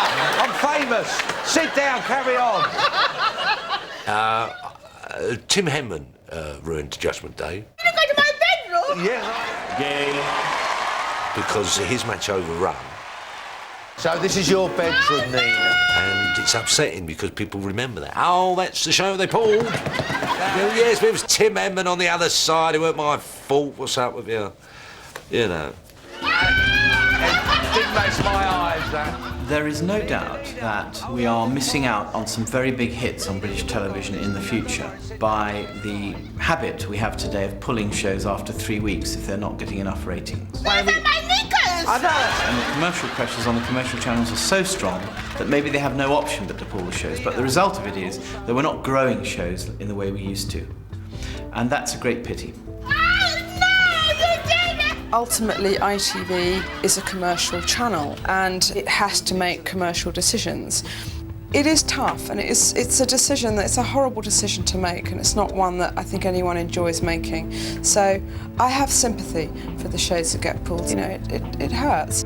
I think where it goes now, it starts to get a bit scary now. They're very much focusing on how many people are watching these things. First monitoring system in Britain was a clock that sat on top of the set. And it's the advertisements. They have a very big say in it now.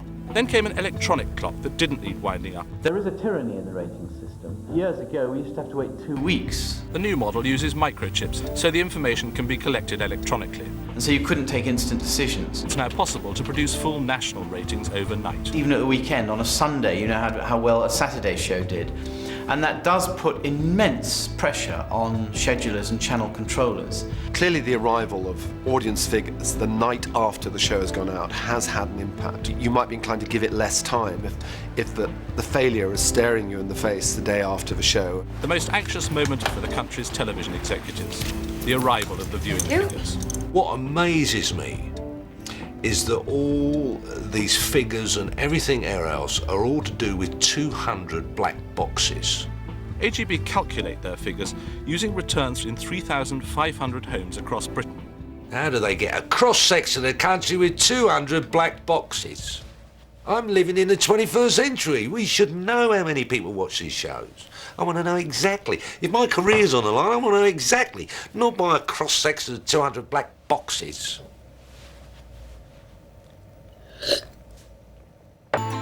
Coming up, Saturday night television tries to battle technology to save its own future.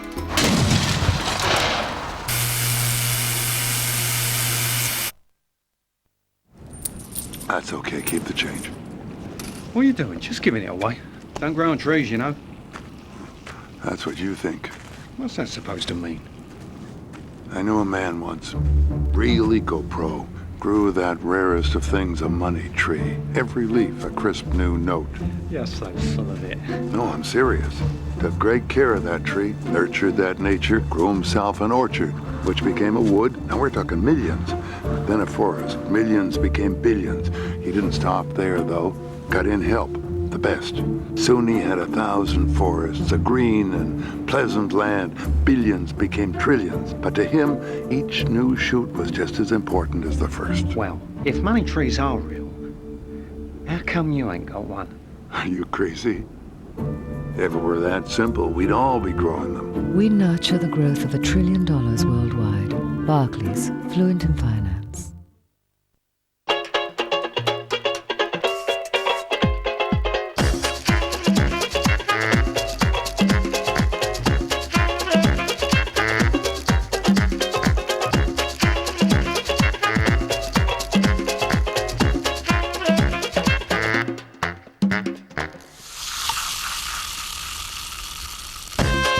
nothing refreshes like a Gordon's and Tonic. Now I look and feel great. New Rock Retinol Body Modelling is Boots' #1 selling anti-cellulite product. Rock, we keep our promises. At B&Q, we've got half-price doors on selected kitchens. This Ivory Classic style kitchen is now £1,640. Great new kitchen offers now on at B&Q. Need to get fresh in an instant? Wrigley's Extra Thin Ice. Get a little closer. Does your fat-free yogurt contain 6 essential vitamins? New Danone Shape. Now with 6 essential vitamins. Still thick, creamy tasting, and of course fat-free.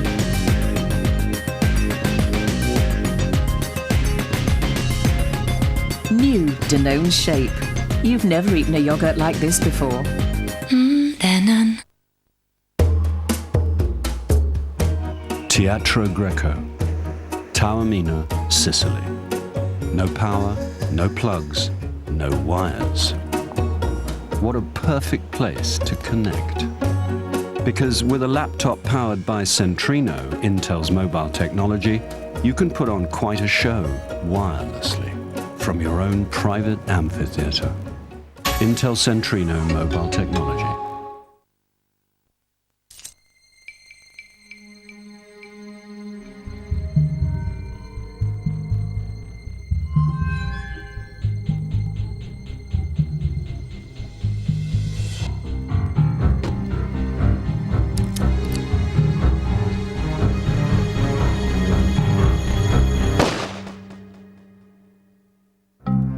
The new Freelander Sport.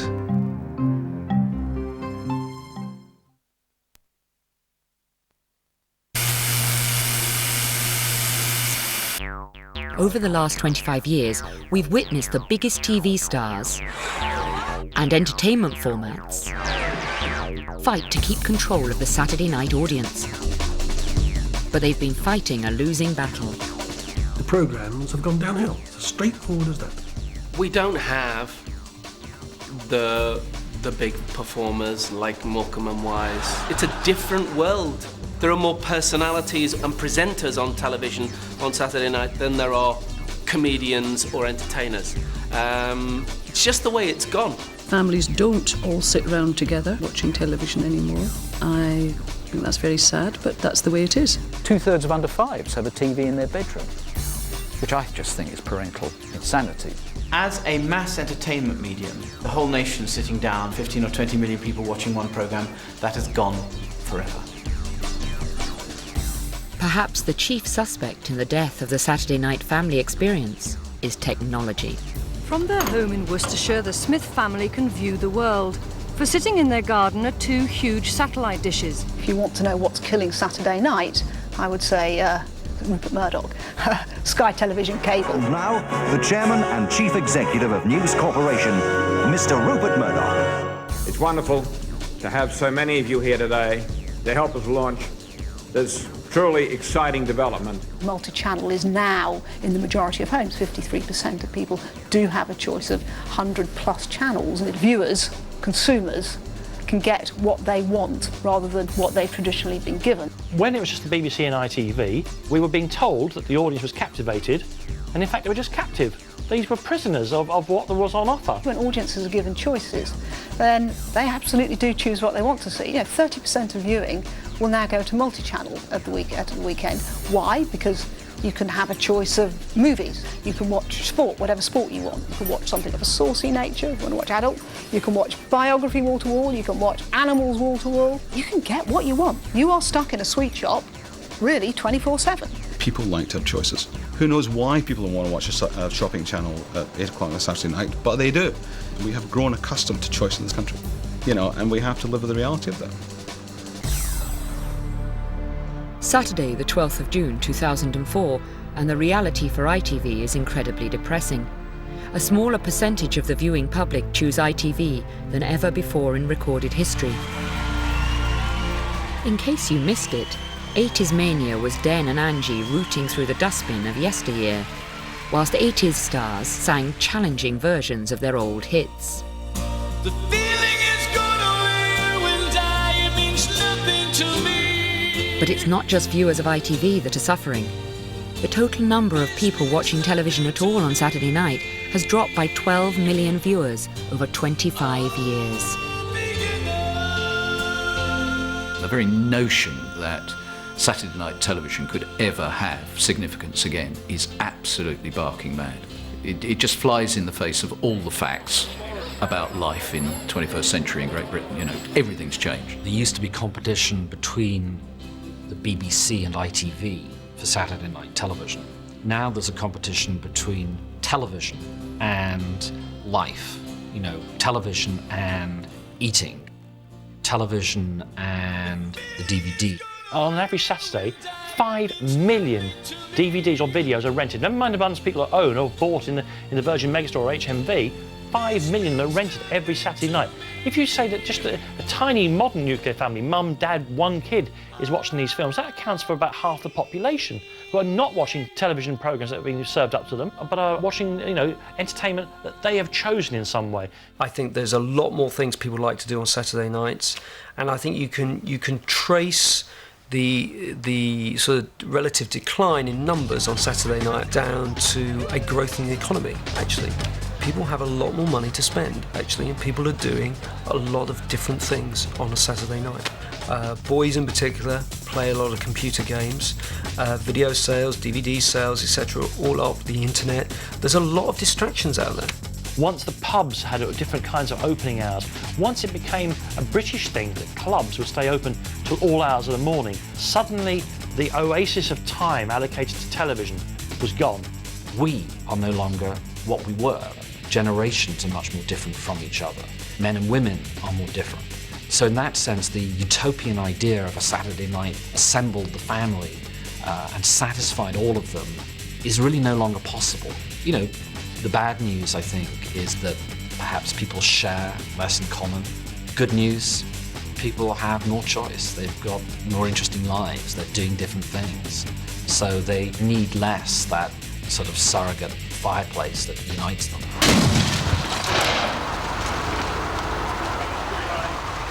I think the reason that Saturday night viewership overall is down is because people are doing a lot of different things that they didn't have the opportunity to do even 10 years ago and certainly not 20 years ago. But I still think if you put the right show up there, and I think that's what Ant and Dec's Takeaway and Pop Idol have proved in the last few years, they can enjoy phenomenal success. But just remember the viewing figures actually. Ant and Dec do about 8 million, Idol certainly doesn't do 10, and those were the numbers at which we started worrying about the House Party and Blind Date.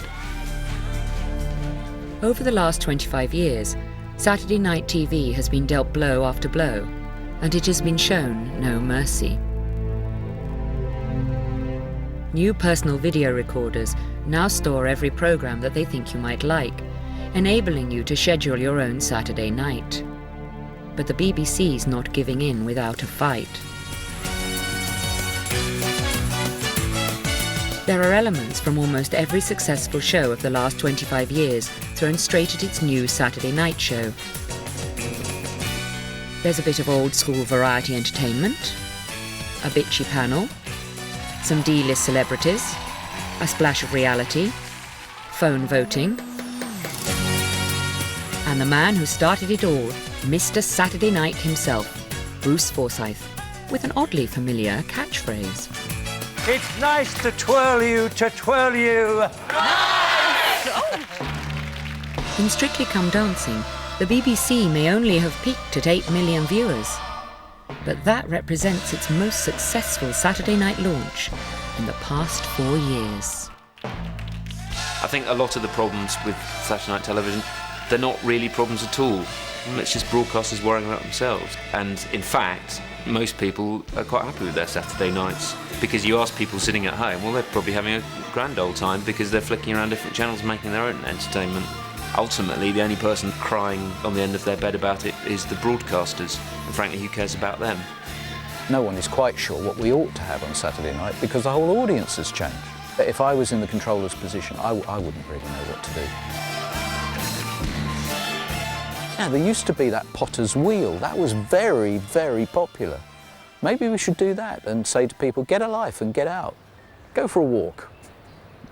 Do healthy things like swim in cold water. Should be more of that. There'd be less sex on television if more people swam in cold water. What do you think of television today? There you go. Now, there you go. No. There you go. That's rubbish. Tell these people. Ta-ra.